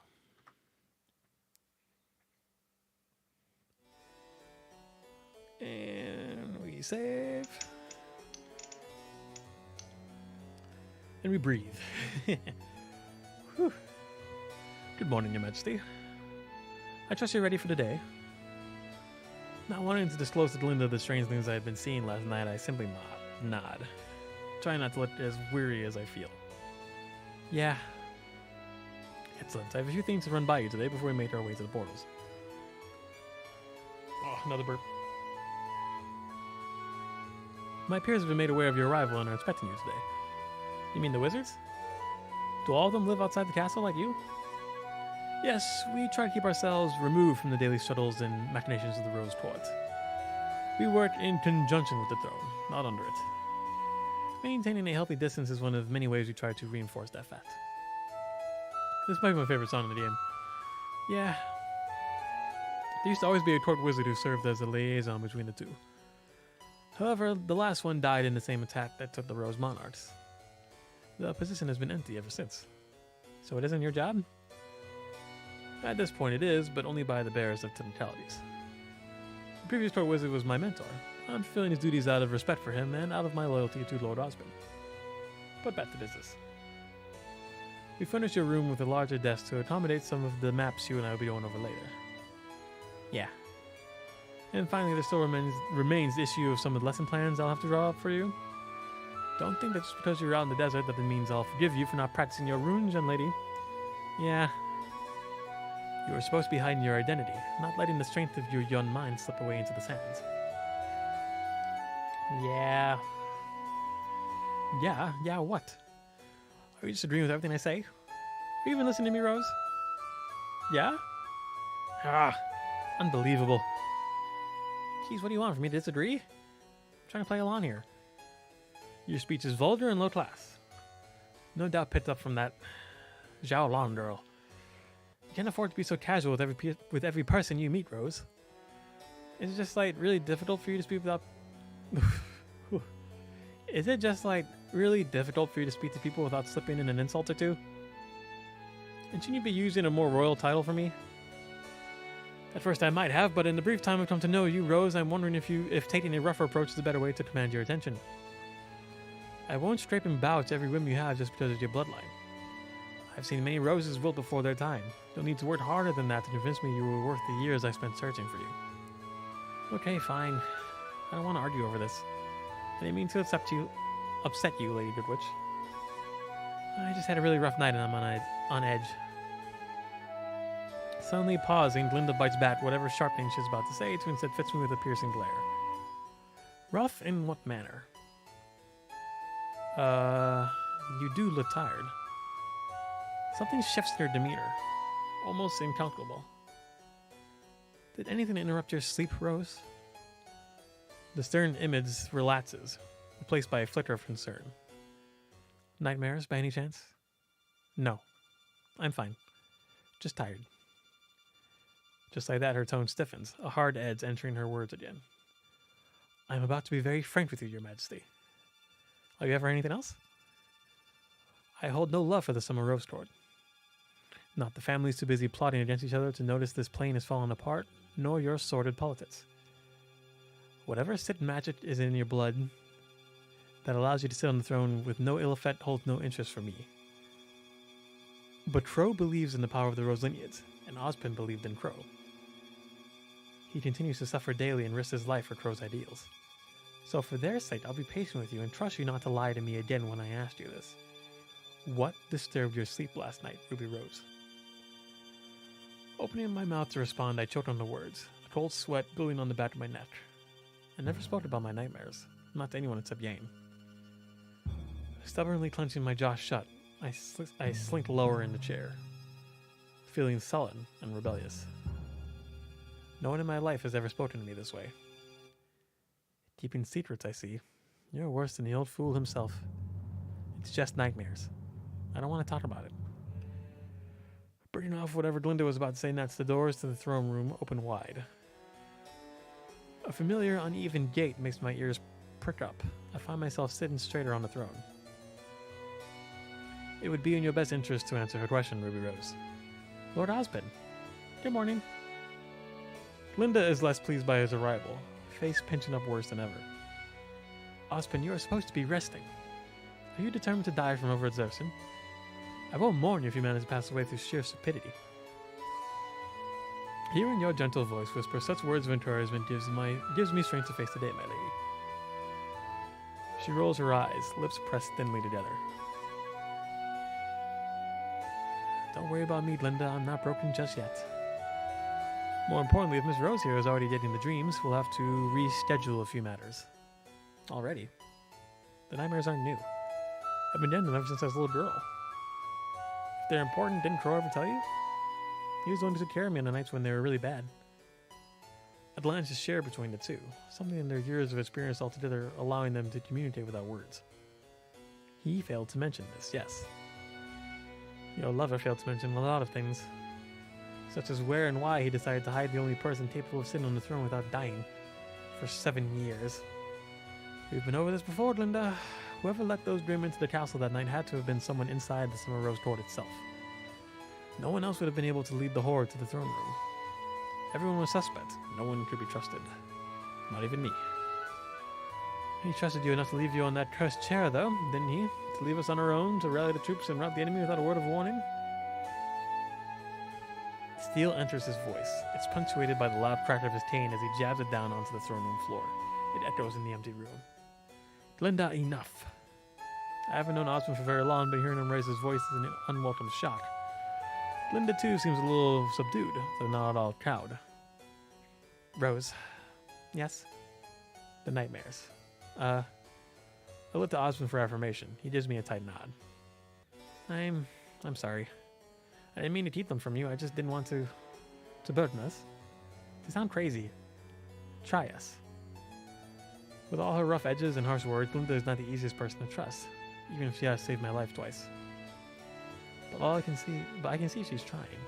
From day one, all she's ever done is try to help me. The least I can do is trust her. Taking a deep breath, I hold it for a few seconds, organizing my thoughts. Then I tell them everything. The nightmares are usually about Grimm attacks. They're always different. I can't predict what will happen. I'm always scared I'll never wake up. I've been hearing them for as long as I can remember. They spiked the night my parents died. And that was putting it mildly. I tried so hard to post a memory of it that night far down. Deep down, where I never had to look at it again. Coming back to Beacon meant remembering a lot more than just how to be a ruled room for a secession. Before that, I was lucky to get 2 or 3 a year. Living in the desert, it became more like 2 or 3 a month. And ever since I left, every night, it's been hard to sleep. So at least on a subconscious level, you've already been attempting to attune with Crescent Rose. I put my head to the side. The name struck in a familiar chord within me, though I can't place where I heard it before. So wait, do my nightmares have something to do with, the protection magic? The one Osmond used to keep the plane safe? Is that why you guys want to know about it? They aren't nightmares, Ruby. They're visions. Crescent Rose is a powerful tool, locked within the throne itself, and tied to whoever dares rest upon it. I get up quickly, glancing over my shoulder to look at the seat of the throne as though it might bite. With time, I can help train you to master it. What is it exactly? Can I see the future? Nothing so useful. The things, the visions, they're always so vivid. But I never thought they were real. I thought I was just broken or sick. They are real. Everything you saw was actually happening at the very moment. That is just one of the many powers of Crescent Rose. It's a connection to the entirety of the plane, your kingdom, your territory. As a technical usurper to the throne, my abilities were limited to little more than being a warning signal. I can feel more or less when and where grim attacks are happening. Sometimes I can prevent a tragedy, and I can keep them out of the city. But you, RWBY, a full-blooded Rose, the kind of power you're already wielding far outstrips anything even your parents accomplished. You should have only become attuned to the throne once the coronation was complete. If you're already tapping into the Crescent Rose to stroke the perimeters of your kingdom, it trails off, lost in thought. We need to begin training at once. If we don't get a handle on these powers soon, I'm not sure what might happen. My parents and Crow, they knew about this too? Yes, Crow would often tell me of how intense it would be to wield Crescent Rose. The monarchs would often become trapped on the throne for weeks at a time as they used Crescent Rose to protect our plane. I remember how Osmond looked the first time I met him, chained to the chair like a prisoner. To become one with the ley lines mapped across the land, it can take a terrible toll on the body, more so if you're on a Rose. I was hoping we'd have more time before you started seeing these things, that I could ease you into it. The lines on his face deepen, eyes closed, exhaustion weighs on him, heavy iron woven into the ends of his robes. It's such a terrible burden, RWBY, and I didn't want to overwhelm you. So this is what it means to be a Rose. As far as inheritances go, I guess I really could have used something less dramatic. A Rose, yes, and a ruler. It's a complex issue, RWBY, and a delicate one. But please try not to be angry with your parents or Crow. I know if you were my daughter, I would have withheld the truth from you for as long as I could. Personally, I would have begun preparing for it the moment she got her first nightmare. How is keeping her in the dark any better than arming her with the truth? Most people aren't prepared to tell a small child their nightmares are real. That was something that hadn't quite sunk in yet. Every time I'd seen a Grimm kill someone in a dream, every terrible slaughter I thought was just a sick, twisted part of my imagination. It was really happening, all of it. Maybe sensing my distress, Osmond lowers his gaze to me, sounding gentle. Are you alright, RWBY? I know this is a lot to take in. I'll deal with it. Other than seeing things as they're happening somewhere else, what kind of powers does Crescent Rose afford me? At their peak, your parents were able to quell a horde simply by sitting on the throne and willing it. Though again, it was hazardous to their health. That's why Crow and I find it hard to believe that a mere pack of Grimm slaughtered them that night. Yin and I have walked the walls of the castle a few times as well. I looked around at the throne room, chillingly aware for the first time that this is where it happened. My parents had died right there. I don't even know how they managed to get this far in. Nor I. As for Crescent Rose's potential, the way it manifests in each new monarch is unique to the individual. You may develop a power that we can't even begin to predict. And can I control when I see things? Can I make the nightmare stop?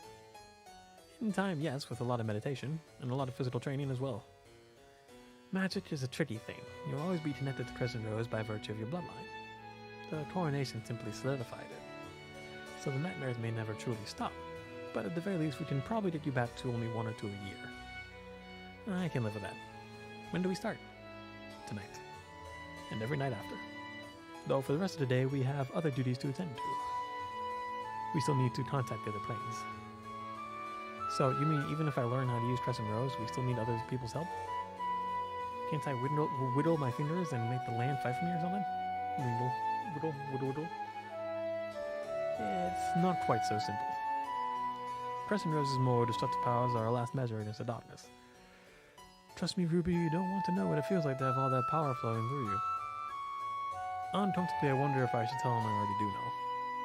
When I attuned myself to the throne my first day back in the castle, and let the throne taste my blood, I felt it, like channeling lightning through my body. It actually felt kind of good. So, shall we be off? Though I would understand if you wanted to spend the rest of the day alone or learn of Crescent Rose. What do you want to do, RWBY? Open another portal. I want to open a portal. That's what we're going to do today anyway, right? We're having Magic Throne lessons every night regardless of anything else I do, so we might as well stick to the schedule and get us a council member while we're at it. Meditation sessions. Right. Magic Rose Crown Power Lessons. It won't be as simple as just opening the door and asking to speak to your neighbor, you know.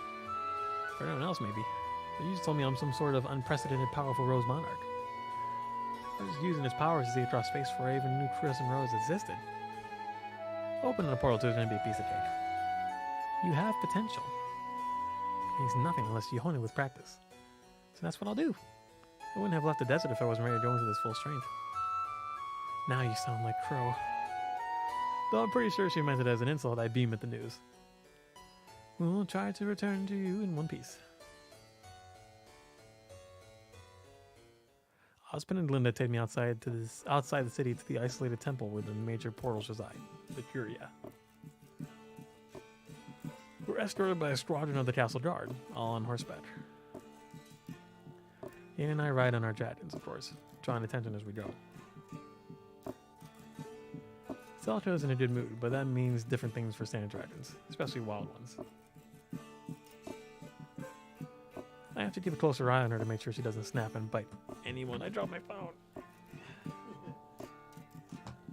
I have to keep a closer eye on her to make sure she doesn't snap and bite anyone who decides to ride too close. You know, we have a fine selection of mounts back at the stables. He's only teasing, but I still feel I need to defend my choice. I'm a Rose, but I'm also a Xiaolong. The good luck pendant rests underneath my armor, kept on a leather cord around my neck. I think it'll be good if people remember that.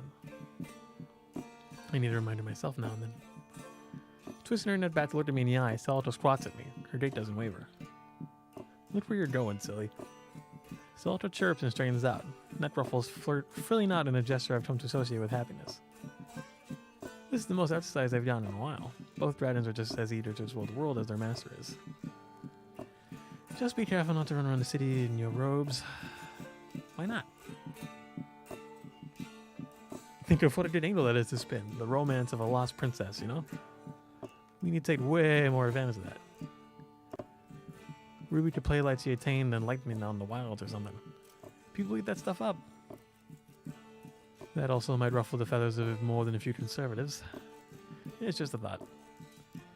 Well, I would like to improve relations between the Vale and the tribes. Considering you and I know them pretty well, we might be in a good place to merge them into the Summer Rose Court. What is the Summer Rose Court anyway? Representatives from each plane, including Oz. It's to ease communications between the planes to strengthen ourselves as their allies. When Ruby's parents were still alive, they had a council of their own. Those who weren't lost in Tat broke away into separate factions. But the Xiaolongs have been isolated from us for much longer than that. Taiying was a tour member once, you know. Dad? Really? Yeah, but not for very long. He tried merging the Xiaolongs and Roses many times. Finally, he got frustrated and left. How come he never told me about any of this? Well, it was before we were born. His disinterest in the court is what made his tribe such an attractive place to hide you, Ruby. You did a good job. The day I found you was not the first attempt I'd made to search the desert. Well, hold on. The day I found you was not the first attempt I'd made to search the deserts for the last rose heir. What made you decide to come back one more time? A hunch. Though you could have been anywhere. All we knew was that you were alive, that was it. You weren't fully attuned to the throne, but it still wanted you, no one else. It told me as much. Crescent Rose spoke to you? What? No. He pauses. Of course not. Crescent Rose is just what we call the power that rests in our plane and cannot speak. But it's impossible to deny that it sometimes appears to have a will of its own. Most of the court abandoned Vale to return to their own parts of the plane when they realized they couldn't wield Crescent Rose. Ospen was the only one crazy enough to try. That's a lot to take in. The only remaining court members are Glinda, Crow, and myself. So really, just Ospen and I. That will change soon. Rebuilding the court will give us strength once again. I hope. I echo the sentiment privately. The sky darkens as we arrive, clouds gathering thick enough to block out the sun. Yang keeps glassing up, forehead wrinkling with displeasure. Well, looks like it's gonna rain again. I know, I can smell it in the air. Makes me nervous. Dragons might get sick if we push them through another storm like we did on the way here. I rub Celto's neck, feeling her thick muscles roll under my hand. They'll be taken care of while we're inside, right? Of course. Are you ready, Ruby? Nodding my affirmative, I slide from the saddle and look up at the entrance to the curia. Like Beacon, the exterior is protected by stone walls, but the material is quite different. The white walls of my kingdom are all cut from the same quarries, but these are dense and gray. What's more, there aren't any seams in its construction. It makes me pause before I steer my drag closer to put a hand on the flat surface. It's completely smooth. One solid piece. Very astute, Ruby. So it's a big wall. What's so great about it? Beacons are taller. Linda makes a small nose of disgust, but refrains from commenting. Yane tightens her grip on the reins to look around. There doesn't seem to be a gate. What are we supposed to do, fly in? They're deciding whether to let us in. And if they don't, Osmond doesn't answer. Don't be silly, Yane, they're expecting us. Then I turn to Linda. They made this with magic, right? And no small amount of engineering knowledge. I wonder how quick it is to make a wall out of magic. Are they stronger than our walls? Or do the wizards not rely on them too much, since everyone on the inside is capable of repelling a grim attack? We should look into making more fortifications like this within the city. I mean, if they'll let us. We'll see about asking them. They were happy to enchant most of our weapons. So further collaboration between us shouldn't be too difficult to engineer. A low rumbling sound distracts us. I notice a thin black line dividing some of the stones where none had been before. It becomes more defined as the noise increases in volume. Taking a few steps back, I realized the door had been there the whole time. Swinging on unseen hinges, the walls part, and we can see inside. There's a courtyard not too much further in. People, movement, activity. Guess that means come in. Linda instructs the guards who came with us to remain outside. Only Yane, Osmond, Linda, and I are allowed in. It's very quiet inside the curia. The only noise is the sound of hooves clattering and claws scraping as we enter.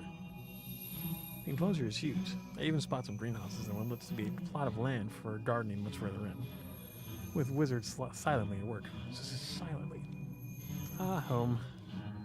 Try not to break anything, Rose. Even the floor is made of the same gray stone, though as we move further in, I notice a carefully maintained amount of greenery as well. I don't notice any children.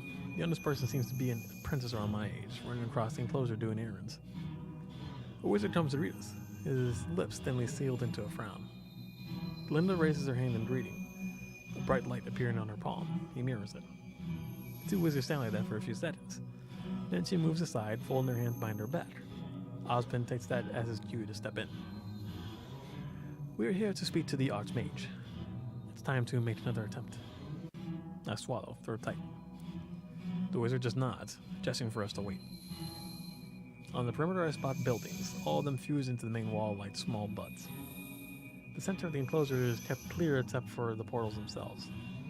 Wow. I'd seen trade portals before. Arches made of metal and stone. Smooth and seamless just like these walls. They exist outside the curia, halfway points between here and Beacon. We'd passed a few such places on our way here. Those were always busy and moving, with magic humming alive in the air as goods were transported to and fro between places. But they were nothing compared to these. You've never seen them before? I shake my head. Just drawings. My parents never took me here. There are 5 major portals in total. Each have a name and a story. These are sacred things. They need to be protected, guarded. Only Rose monarchs and curia members are allowed to see them dormant. They are ancient, out of place, among more obviously modern walls. When humanity found them, we studied them until we gained the tools necessary to build them. Not that dark in my own head. The lesser portals. But those are still incapable of transporting people. Until the major ones become activated. Speaking of which, 2 of the 5 are in complete disrepair. Yane nods over to them as we wait. What's up with those? Broken portals to planes we no longer have access to. How come? I look to Osborne, who merely smiles at me. Why don't you tell Yane what you remember and not fill in any gaps? Well, I know one was intentionally sealed off. According to the legend, everything started there. The conflict that shattered our plans. We don't know for sure who or what is on the other side. But since it has such an ugly history, they call it the Scar. It had another name, a more formal one. I read my brain wishing Osmond would step in. He seems far too amused at my attempt at a history lesson. Luna Fracta? Very good, Ruby. Yane nods thoughtfully. Then she points to the other one, tilting her head in a silent question. That one's the coolest. As a girl, I read about it all the time. Nobody knows what it is. It's been broken for as long as anyone can remember. And now all we have are guesses and theories as to what happened. They call it Maddenhild. Handlers come to take our mounts. After a lengthy amount of instruction from Yane, they promise to ensure the dragons are kept in the driest environment possible. The threat of oncoming rain makes the air more humid than usual. I'm glad to see some of the younger wizards whispering fire into the air around our dragons to keep them warm and dry. And then there are the other three. Merton Aster is the portal that goes to Miklas. They've got some of the greatest engineers in existence. Not to mention the Maze Knights have remarkable precision and control over destined combat. Who has enough dust to waste in a fight? They do. And La Chihua is that one over there. I point to a bright green portal, the one made with jade, ebony, ancient teak, redwood, and gold. It leads to Hepping? At the loss of it, I beseech Oswald in my eyes. Hupping. That place is a lot like ours, but the people are theocratic, kinda, so we probably need to get one of their dragon monks to join the Summer Rose Court if we're gonna be friends. We'll send them several of our mages in exchange. Sounds like a piece of cake. If they have dragons, we've already got plenty in common. We'll need them if the grim threat gets any worse. The dragons? The monks.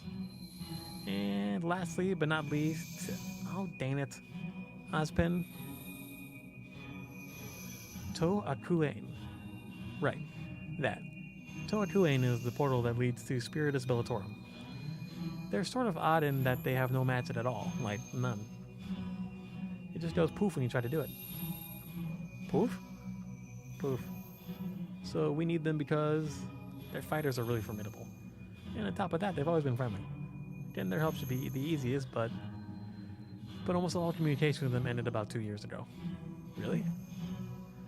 Last we heard, they were in the depths of civil war. Communication stuttered and then slowly stopped altogether. As for the other two planes, well, Glinda, how did you put it? They've grown bitter and cold to us after a near decade of no human contact. And their isolated cultures in general, not very trusting. Yep, there you go. And now we're gonna open one of them? This is so cool. There's always been some correspondence between us and the other planes. They should be aware that the major portals will be active again.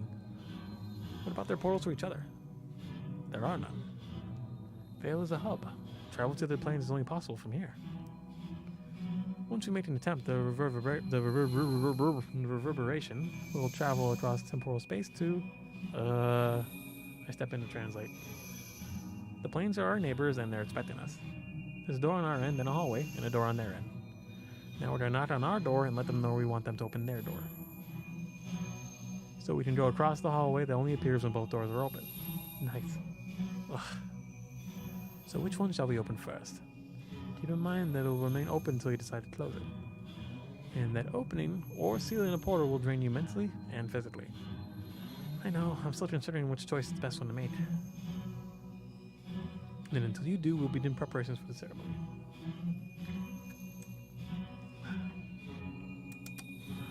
Flanked by Glinda and Ozpin, I step closer to the area where the portals are kept. One of the wizards joins us.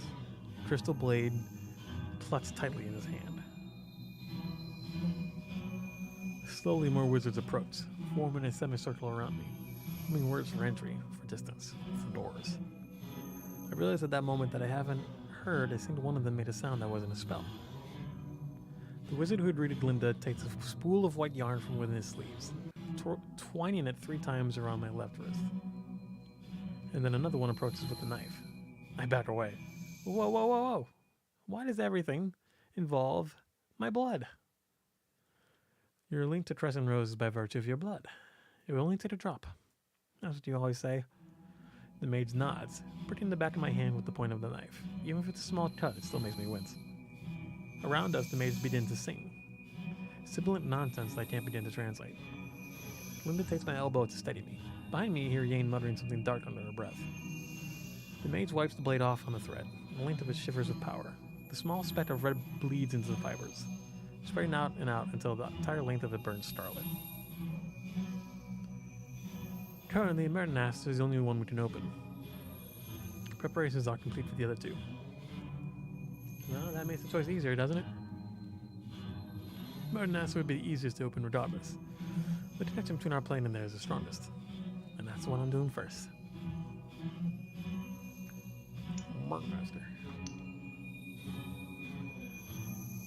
Communication with that plane has been sparse as of last year.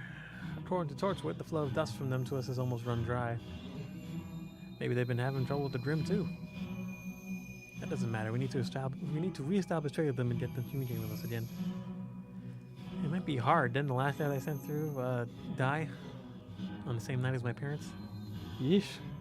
Well, between our stellar good looks and your charming queenly nature, it should be easy, right? Keep in mind on the return trip you will appear outside the Curia. You can control where a person winds up. Our plane doesn't approve of non-royalty or those outside the Curia gazing upon the portals. He peers again over his spectacles. With a few exceptions, of course, for those closest to the Queen.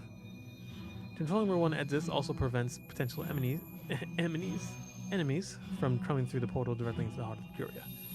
I see. We'll set up a greeting party for you outside, don't worry. You won't be zapped away to the furthest reaches of the plane. Well, probably. The mage nods and, taking his spool of yarn, begins to unravel it as he walks to the portal. Step by step he approaches, and I see the flickering of magic begin again. It buzzes, innate between my ears. By the time he reaches the portal, it's awake and alive. Around us, the mages are singing louder than ever. I'm sweating now, feeling the pressure rise in my whole body like I am that string. Slowly then stretches out further and further, it tightens around my wrists, harder than shackles. You watch through the portal. The trail of red yarn is stretched taut between us. Everyone falls silent. After about 15 minutes, I feel a tug. Power surges through the yarn into my body, lighting me up like a weather vane in a storm.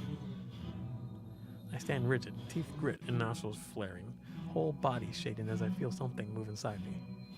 It travels out through the screen into the glowing heat of the portal door. Next to me, I hear a whisper. Very good. Thinking it's Glinda, I lift up my bound wrist and make a questioning noise.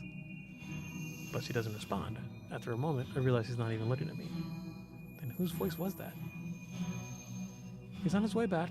1 tug means all is fine. 2 means he needs more time. 3 is for an emergency. Just as she finishes, the mage returns to a jumble of limbs, falling to the ground and gasping. I do the same, falling back a few steps until Yane catches me. My chest rises and falls sharply with how hard I'm panting. It's done. The connection has been made. Now we can travel safely. Can I take this off?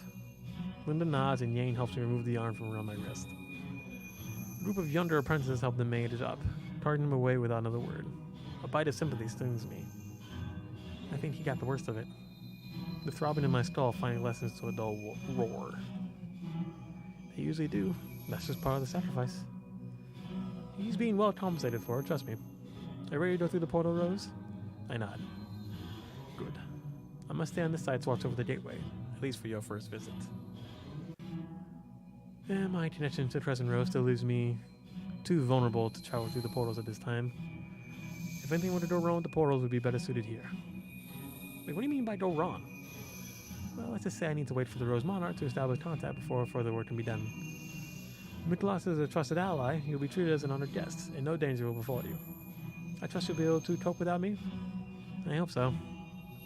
I mean, yes. One more thing. The people of Miklas are a little brusque. Meaning, or brisk. Is that brusque or brisk? I can never remember. Meaning subtlety and tact are lost on them. Put more kindly, they tend to be very straightforward. Be brutally honest and you'll do fine. Yane and I step forward into the portal. Yeah! Who the hell designed that thing? Come on, it wasn't that bad. A little weird, maybe. A little. I'm gonna be sick. At least you made it through in one piece. Thanks, Ruby. I needed a reminder that many pieces was an option. The first thing I noticed when we come out of the portal is the cold. Icicles hanging from the walls nearby, and the ground is completely covered in snow. This is awful.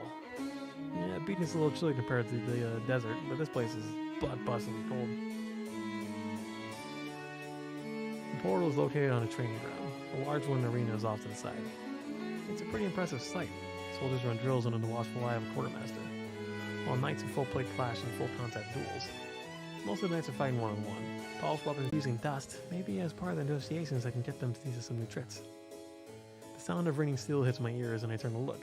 Most of the duelists have stopped to watch a group of three knights take on a single challenger. The lone fighter is a woman, with long white hair streaming behind her. Her armor is bare steel, plainer than most of the other knights I can see, though there's a shimmer to it that indicates some sort of magic. Well, that pales to the fact that she's taken on all three opponents alone. And winning. Wow. Hey, look over there. I nod over to the duel. One of the knights thrusts the white-haired woman's head, only to parry to the side as she dances around her opponents. The three keep trying to flank her, but every time they move, she darts aside. She's making them attack on her turn, not theirs. Her offhand twists and draws a sigil in the air.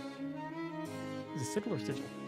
At a word, ice fires from her fingertips, trapping the feet of one opponent while she deals the other two. Not bad. It's not really the same as fighting a Grim, but she's definitely better than the drunk's torchwood strap.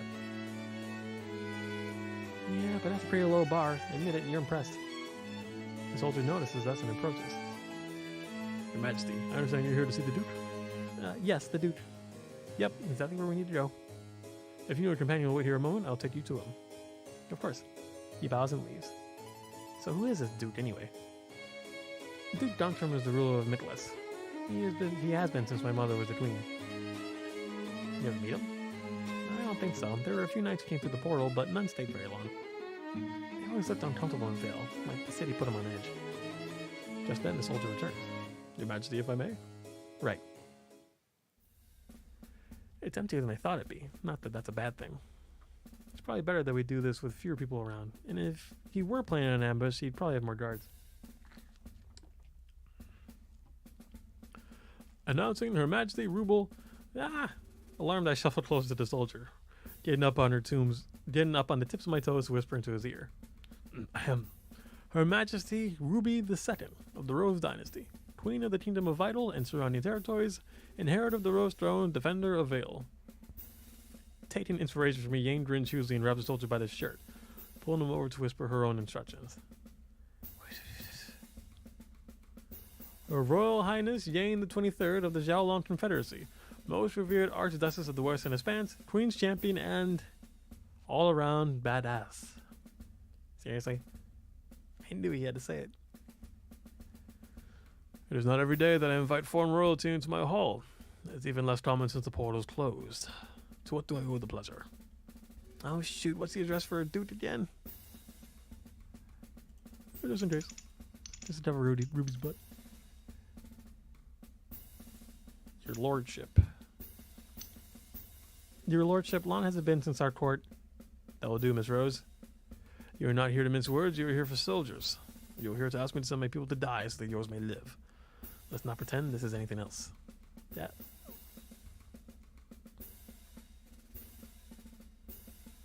Oh boy. I want to save our people. I hope it won't come to that. With your help, we stand a good chance of stopping the Grim, and I think maybe this time we can stop them for good. But my people can't do it on their own. If we stand together, if all the planes fight to end us now, then maybe we won't have to lose anyone else to the Grim ever again. Unless you plan to talk the monsters to death, honeyed words and empty idealism won't help you. Idealism. Does that mean you won't uphold the treaty? It means I'm anxious about sending my knights to serve an untried, untested, and unproven girl. Not that it matters. Our discussion of the terms will have to wait. There is a judicial matter that demands my attention. Oh fuck, I do have... Hold on. I'm gonna have to load.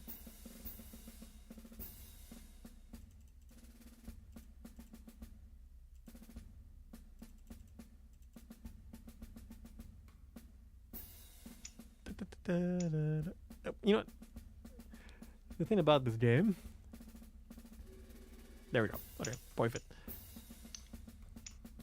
No, no. Oh, no. Oh, fuck. Oh, fuck me. Oh, no. Oh, God. Oh, God. Oh, God.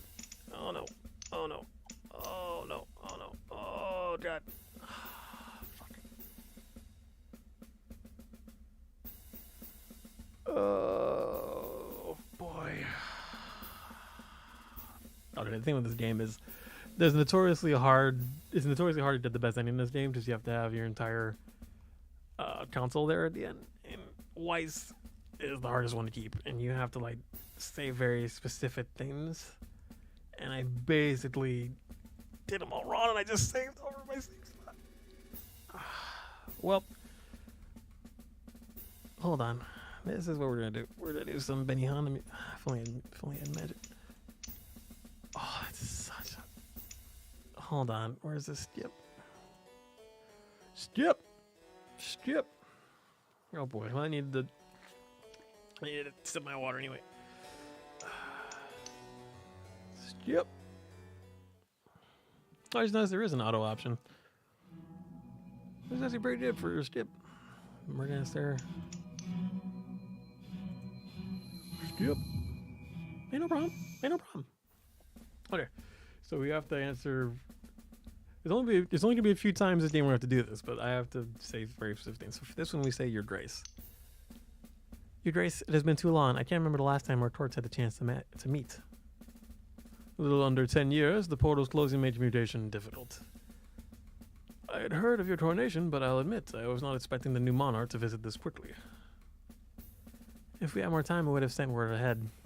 As it is, I know we've had reports of the grim attacks on your borders, so let us deal with the matter at hand. You are not here to mince words, you are here for soldiers. You're here to ask me to send my people to die so that yours may live. Let's not pretend this is anything else. And we have to say, I'll do what I have to do. Well, Osmond did say, to be frank, brutal honesty it is. I want you to honor the treaty our ancestors signed. I want you to send your knights of fight next to mine. Right now, my people are the only thing standing between the rest of the plains and the Horde of Grimm, who will be all too happy to explore new land. If we fall, the Grimm won't stop with Vital. Your plane is basically right next door. How long do you think before they come here? A month? A year? I want you to help so both our nations can survive this. We're going to lose people, but if Mythlos warriors and engineers are as good as I've heard, I can do that better. We're going to lose people, but if Mythlos warriors and engineers are as good as I've heard, having you on our side will mean that we lose a lot less. I'll admit I did not expect such fire or pragmatism from a child queen. I am more than old enough to sit on the throne, Your Grace. And if I weren't, the burden of the crown would have crushed me before I had a chance to reopen the portals. Indeed it would have. I am not the kind of man to break my word, Ruby Rose. You will have your reinforcements. Alright, cool. Let's just say this just to be sure. Yes, I do. Gotcha. And a representative on your court as well. Unfortunately, the exact terms of our alliance may have to wait. There is a judicial matter that demands my attention. Can I ask what crime is more important than a visiting monarch? High treason, actually. One of my knights betrayed their sacred oaths and is about to be punished accordingly. I see. Would it be alright if we watched? I'm sure our histories are a bit dated regarding Mythlos legal rights. I doubt it. Little changes in Mythlos. Come, we'll have 2 monarchs deliver judgment against this traitor. If we're lucky, maybe we'll get some entertainment out of the ordeal. Concerned, I whispered to Yane. What do you think he means by entertainment? Nothing good. Come on, we're not going to find anything out just waiting around here. I'll be right beside you. The Duke nods to one of his attendants, and the servant throws the doors to the hall open. Well-dressed nobles funnel in, taking their places around the hall. The faces I see range from sad to just plain furious. Whatever this knight did, they pissed off a lot of people. Last to arrive is a pair of guards, dragging a slumped figure between them. A chain rattles every few steps, running from the manacles around the prisoner's wrists. The guards shove their captive to the middle of the hall, sending them sprawling. The prisoner lands on 2 knees with a thud, a curtain of dark hair swinging forward to blot any recognizable features. All I can see is a strong jawline with the faint impression of an old bruise beneath one eye.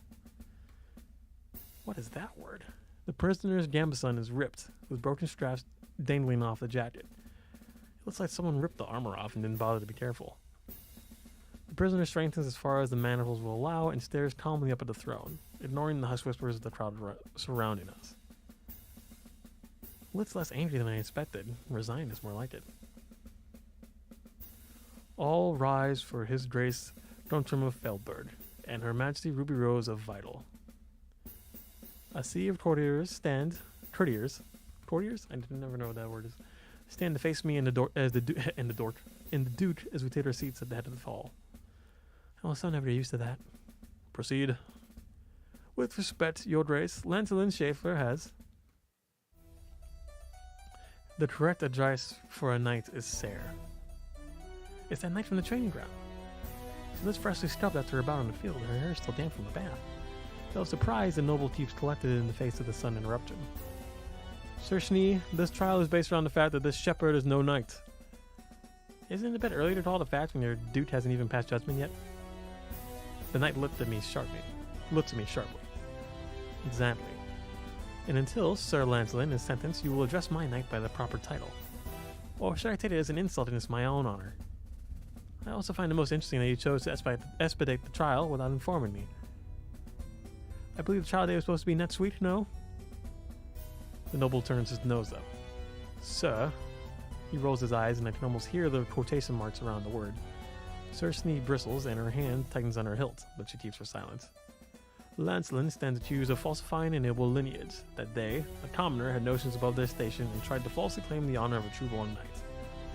This commoner deceived the knight commander, their comrades, and Your Grace. For that alone, any of our knights would be stripped of their title. As it is, you have made your point, magistrate. Be seated. Do you have anything to say in your defense, Lancelin?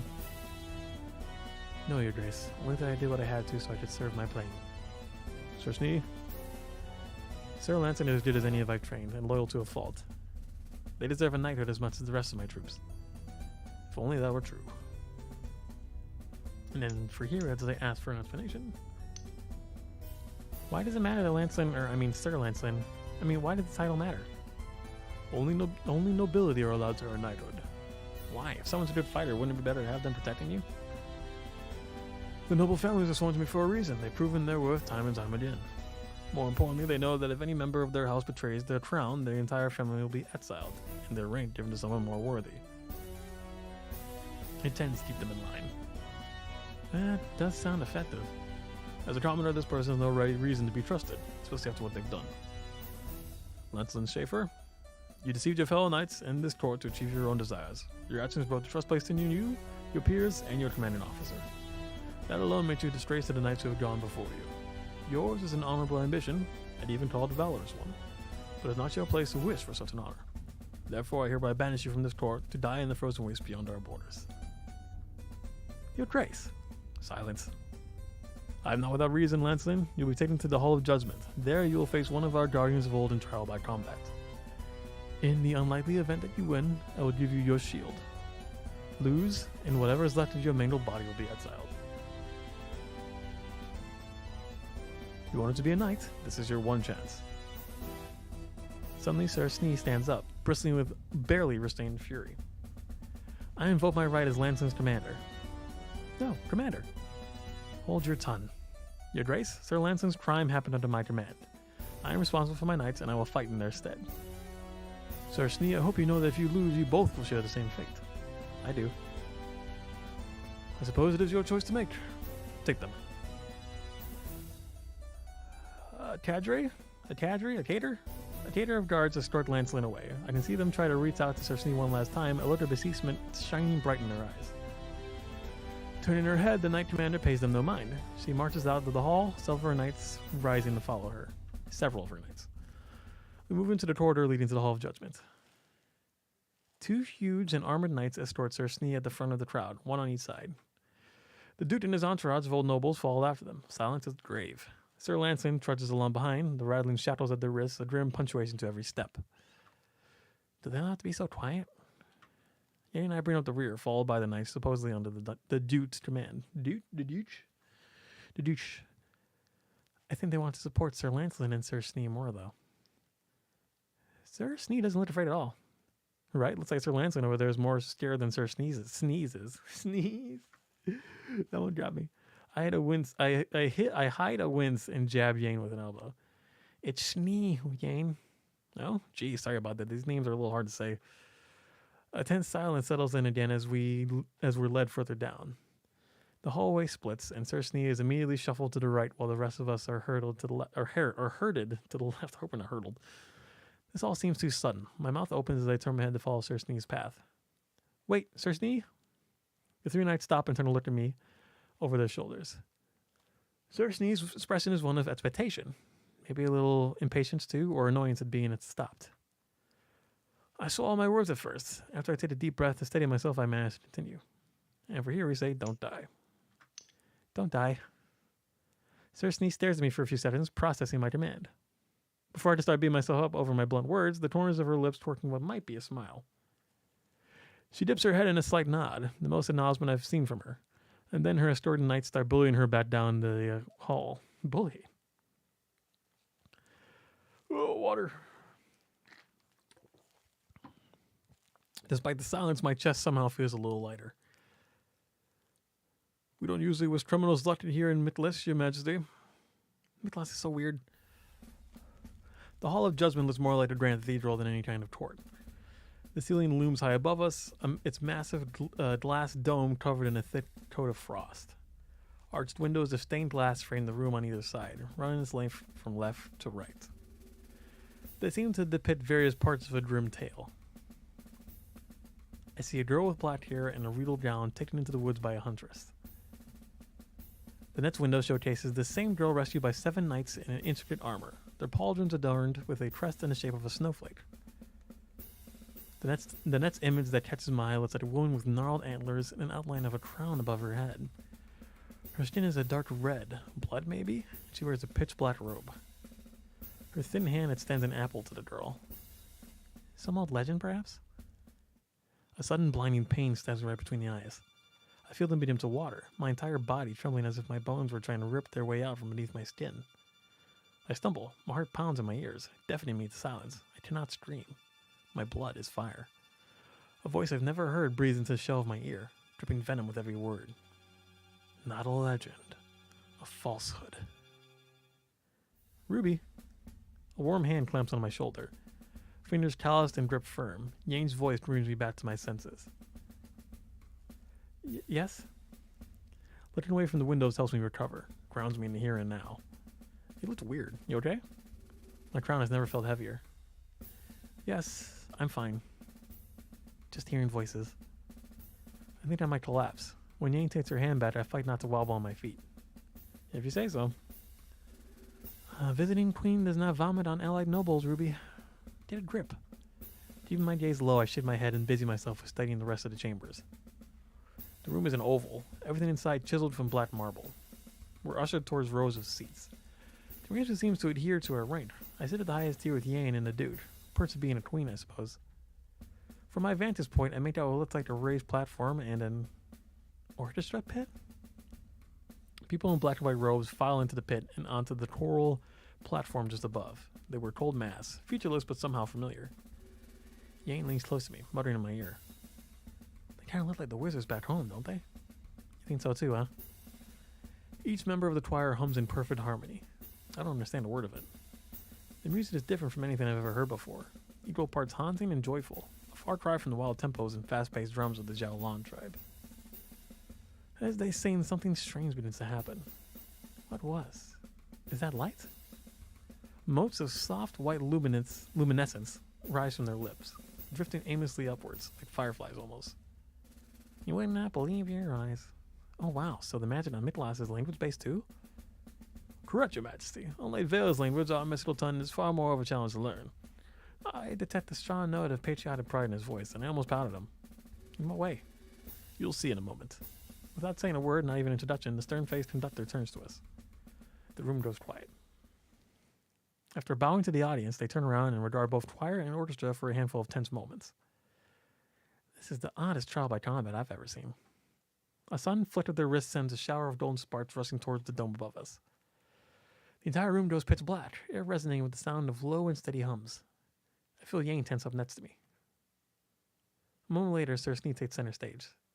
The look on her face is one absolute determination.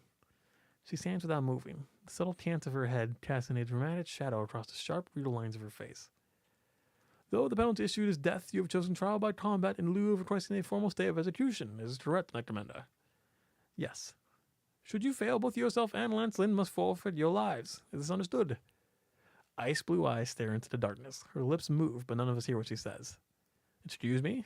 Her blade hums as she unsheathes it from her belt. Sir, Lance Lynn. In the light, both woman and weapon shine. Her hair seems to glow silver. The dark of her eyelashes in stark contrast against her pale skin. Insult one of my knights again, only if you was to join me in the arena. An undercurrent of whispers flies through the assembly. Though the announcing noble is full of bluster and righteous indignation, a gesture from the Duke quiets the crowd. Begin. Then some hidden cue inspires every violin and cello to action. Several voices within the choir also shift to a higher pitch, holding the note while a shaft of brilliant white light flares into existence before us. The orchestra and choir swell at his command. The music they create radiates out in palpable waves. I still can't understand a word of it, but now it hits us. But how it hits us feels different somehow, more electric. I lean over and whisper, "Yeah." Where's our opponent? I look in time to catch Sir Snee bow to the dark. As she does, the circle of light at her feet begins to extend, stretching from where she's standing until it joins another at the far end of the platform. Yane's hand covers my mouth as I gasp. A new source of light reveals an armored figure kneeling in wait before the Knight Commander. What in the world? Sir Snee is dwarfed several times over as the figure stands to its full height. This is a good song too. I know that sword is bigger than she is. This is what they mean by trial by combat? How's he even gonna move? Oh, another burp. Oh. At that size, an entire suit of armor would have had to weigh hundreds, if not thousands of pounds. The knight shall carry out its task without fault. Of that, there's no question. I don't understand. So another knight fights Sir Snee for the kingdom while she's defending the life of a different knight from the kingdom? No. There's no one in the suit. What? It's magic. It's a giant empty suit of magic, powered by the singer's magic. Oh, empty suit of armor, not magic, sorry. On an entirely technical scale, this is amazing. I bite my lip. I have a bad feeling about this. So it's her versus what? Your entire falsetto goon squad? Yang. Out of the corner of my eye, I see the Knight Commander bow to her opponent. Sir Snee knew full well what risks awaited her. The knight gives no warning before attacking. Fast. Spinning on a heel, it lashes out with an overhead chop slanted directly at Sir Snee. There's no hesitance behind the movement, only every intent to kill. His weapon is a blur. I can't watch this. The Knight Commander, however, has a look of supreme disinterest on her face. She waits till the last moment to dodge, somersaulting backward to avoid her opponent's first blow. Yeah, that's it. The knight reverses his grip without stopping. Even removed as I am from the action, the sheer power behind his next attack slaps me in the face with a gust of wind. How can it move like that? Horrified, I realize the next move isn't going to be as fortunate for Sir Snee. Though Sir Snee dodges its second and third blows, a quick snap of a force sends her flying backward in a shower of sparks. That did not look pretty. At least she landed on her feet.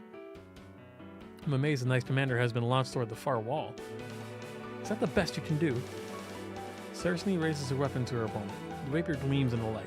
When she rushes forth to attack, its reflection is like quicksilver whistling through the air. I've met novices with better form. Her first strike takes the massive figure just as it raises his weapon. A blast of magic shoots forward from the tip of her sword, knocking the figure back. Unbalanced, it stumbles in an attempt to escape the multitude of thrusts that Sir Snee rains down on it. Nice. Sir Snee wastes no time in pressing her advantage. As the knight falters, she leaps between its arms and vaults from his chest in a graceful backward arc. The woman is a blur of white and silver on the stage. Her sigil allows her to strike anywhere and from every direction. She ravages the knight, striking it until it stumbles and bounds from foot to foot. Once, twice, thrice, her rapier sings nearly 5 times in an instant, each blow sending white-hot sparks flaring across the stage. Something that big won't go down easy, but even if she keeps it off balance, it isn't enough. The knight recovers just as Sir Snee attempts to pierce the hollow of its knee. Rather than fall, it grabs its blade in a reverse grip and tears the weapon free of the stage in an upward slash, torn to debris sent hurling in every direction. Oh my. Duck! Yane moves before I do, throwing her arm in front of me the moment it happens. I expect chaos, screaming, and rush of bodies in the dark, each intent on saving themselves from the oncoming barrage of debris. Debris. But nothing comes our way, not even a pebble. You've nothing to worry over, Your Majesty. The Duke has yet to tear his eyes away from the battle. He gestures to the stage once I settle back into my seat, Yane beside me. We are very well protected. I follow his gesture back to the stage. There in the dark, I find what looks to be a faint light coursing across the edge of the battleground. Their battle is a contest of inches. For every step the knight takes, Sir Snee moves 5.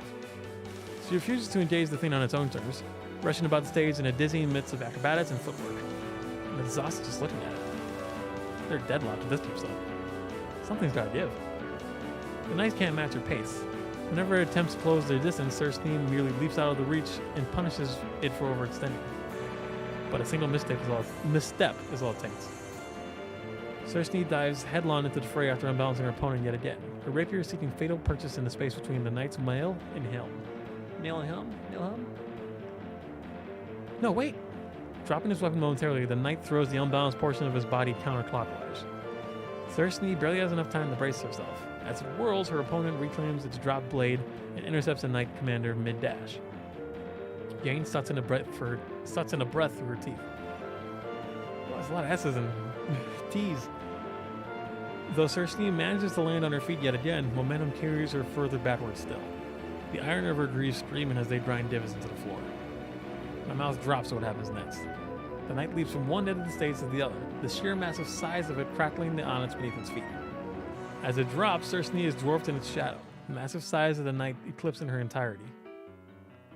The entire room quakes from the power behind the strike. Do you think she... The stage is in ruins. When a cloud of dust clears, I see 2 giant slabs of broken onyx have risen around the knight, shards of debris still raining down from the ceiling. No one speaks. Even members of the choir have stopped their song. Oh no. I'm out of my seat before I realize I'm moving. Yane and the Duke are hot on my heels as we head down to the chamber floor. Rubble lies in sporadic piles across the marble floor, deep grooves and divots left behind where the knights fought. Just as we get to the bottom, one pile of debris shifts, revealing the sheen of armor. Sir Snee? More of the wreckage crumbles away, and my heart sinks to see one massive hand emerging from the destruction. The knight construct gets up on all fours as the bits of broken marble shift, revealing a small shape crumbled up underneath. Sir Snee struggles to her hand and knees as the knight moves aside, freeing her from the debris. A gas across one eye drips blood down her face, pooling in the corner of her mouth and crevices of her Dean's indented armor. The knight commander straightens out, stumbling away to safety before turning to face the construct. Drawing her sword once more, she lifts it, pointing at the construct. The tip of her sword wavers with an unsteady hand. Another round. She wipes her face off on her shoulder, but the cut on her face continues to bleed freely. Blinking, she lifts her lip and hoarsely cries out again. I still draw breath. The fight is not over. Enough of this farce, Sir Snee. Sir Snee. You forget your place. Is it any wonder those on your command spit in the face of laws and traditions? I remember my place well. It is that of a knight of Miklos, and as such, I stand by my decision.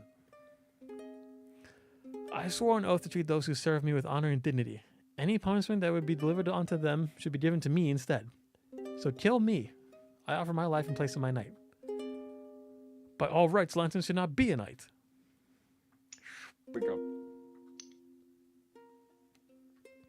If Lancelin isn't a knight, then why were they set to receive a knight's punishment? That is of no concern to you, however. Since Sir Snee is so many S's in one spot. Since Sir Snee is so adamant about receiving Lancelin's punishment, then I shall indulge her. You, sir, have lost the duel. As such, with all the authority of my office, I banish Weiss Snee and Lancelin Shaver from the kingdom. Stepping forward, he grips Weiss by her upper arm, pulling her close. He speaks lower, so that only those of us on the platform can hear her. Consider this a mercy. My debt to your father repaid. He lets her go with a shove, raising his voice. Guards, escort these castless out beyond our lands. I will allow you to keep whatever you can carry on your back, Snee. This is too much. I just can't stand here and let this happen. Your Grace. The nobles all turn to look at me. The Duke glares much harder than before. Sir Snee's eyes widen in surprise, but then narrow in suspicion. Your Grace, I believe that I have a solution for your problem. It also resolves the matter that caused me to come to your plane in the first place. And what is your solution, Your Majesty? Since Ursula used to be exiled from Miklas, I would request that she join me in Vale as a member of my council. She would not be here to cause further trouble for you, and in doing so, you would honor our ancient agreement to have a Miklas noble on my court. You what? No, her punishment has been decided. It must be carried out. Your Grace, my punishment is exile. It doesn't matter where I go so long as I am gone. I would be honored to have Sir Snee join me. Yeah, so she should come with me. I turned to Sir Snee. I think it's really noble of you to defend your knight like that. I'd be honored to have you join my court and represent Miklas. Yane pulls me aside. Are you sure, Ruby? She seems a little stubborn. You're worried about someone being stubborn? Fair point. She's protected someone she cares about, Yane. I raised my voice for all to hear. That's the kind of person I want on our side. I thank you for your trust. If my duke consents, then I will join you.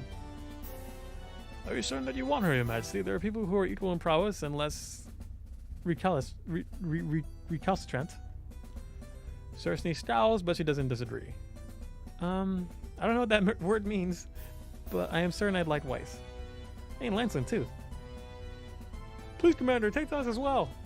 Turn away from her, I'm surprised to find six of Sir Snee's knights staring back at me. A determined look in their eyes. Sir Snee, I'm gonna end this after this part because I'm running out of steam. Sir Snee speaks up before I can say anything, though. You fools, think of your families. What purpose would going into exile serve? They know we were sworn to you with more than words. They will understand. You need people you can trust at your back. Who better than us? The last bit is that last bit is directed at the Duke, as if daring him to say something. The Duke does not. He simply stares at us all in silent disapproval. Just get out of my sight. Sir Snee's mouth open. No, hold on. Water break, and then I'll say that better. Sir Snee's mouth, opening for a retort, clicks shut. He seems a bit resigned, but eventually nods. Do you need to make any preparations? Say goodbyes?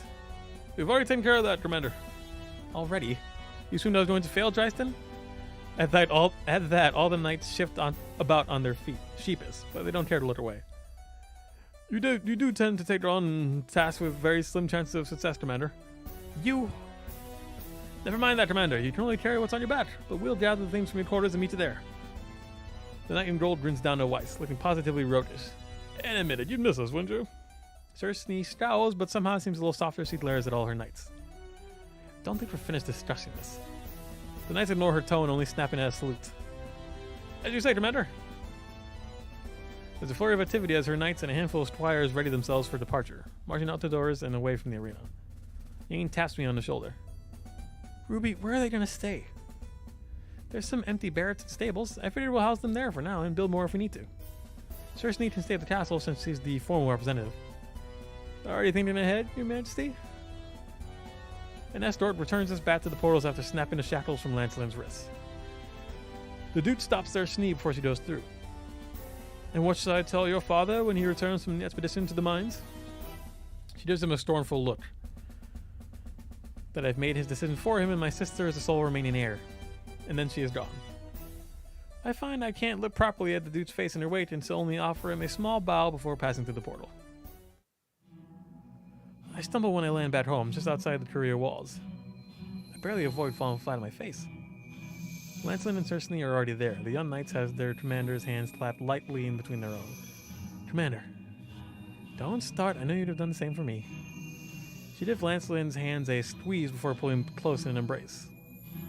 It's short but heartfelt. Stepping away, Lancelin lifts from Sir Snee to myself, visibly blinking away tears. Your Majesty, I must at least give you my thanks. Give you my thanks. Yeah, we can't just let them kill you, Sir Lancelin. I'd have nightmares. As Sir Snee is bound to you in service, so am I.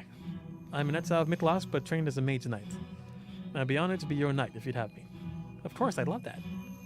A few mages arrived there to greet me, and I am told that Glinda is still managing the great portal that lies within the courier walls. I shakily wonder if I should wait here or head back to the castle when Sir Snee's knights begin making their way through. They're already making comments, apparently uncaring that we can hear them. We're going to boil here if we're not careful. Well, these people seem to manage, even with such primitive engineering. It must be exceptionally hardy. Don't press any of the locals into being your guinea pigs, Aggravain. What if I asked them really nicely? Stop, we're not going to do ourselves that far from 2 kingdoms in one day. Ooh, Sir Saphir, is that a challenge? However, will we manage to resist?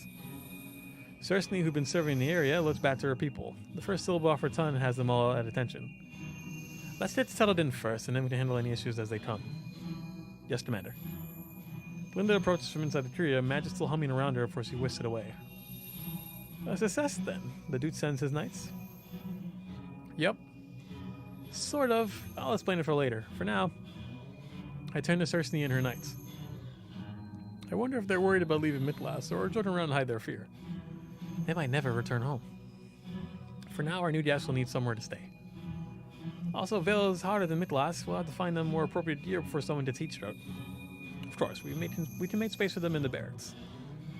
They're not the most luxurious of quarters, but I hope they will be acceptable. The knights nod their agreement. Wait, what about Sir Snee? Glinda praises Weiss. And you are? I am Sir Weiss Snee, Knight Commander of the Knights of Offaland.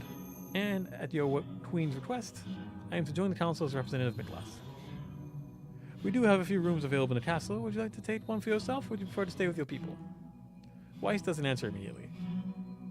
You should stay in the castle with us, as, you know, a protector. There's an empty room right down the hall from mine. I am flattered by your regard, Queen Ruby, but I should stay with my knights. She bows to Glinda. The barracks will be perfectly sufficient. All right, and I think we're going to call it right here today. Let's save it. And we're going to quit. Oh, we quit the whole thing. So we're at a black screen now. So that's fine. Okay, so that was a little bit longer than I thought it would be. I didn't think about it being, you know, when I played it before, I'm just clicking through, right? So it's not that long. But reading everything out loud does tend to extend it. But I think that's a good spot. We did it for a couple hours. And we're going to resume this game on Saturday. Saturday is going to be the days for RWBY Summer Rose Court, depending on how many more tries. I think we can maybe get it in one, at least 2. Probably not more than 2. And we'll be done with it, but maybe more. I don't know. Who knows?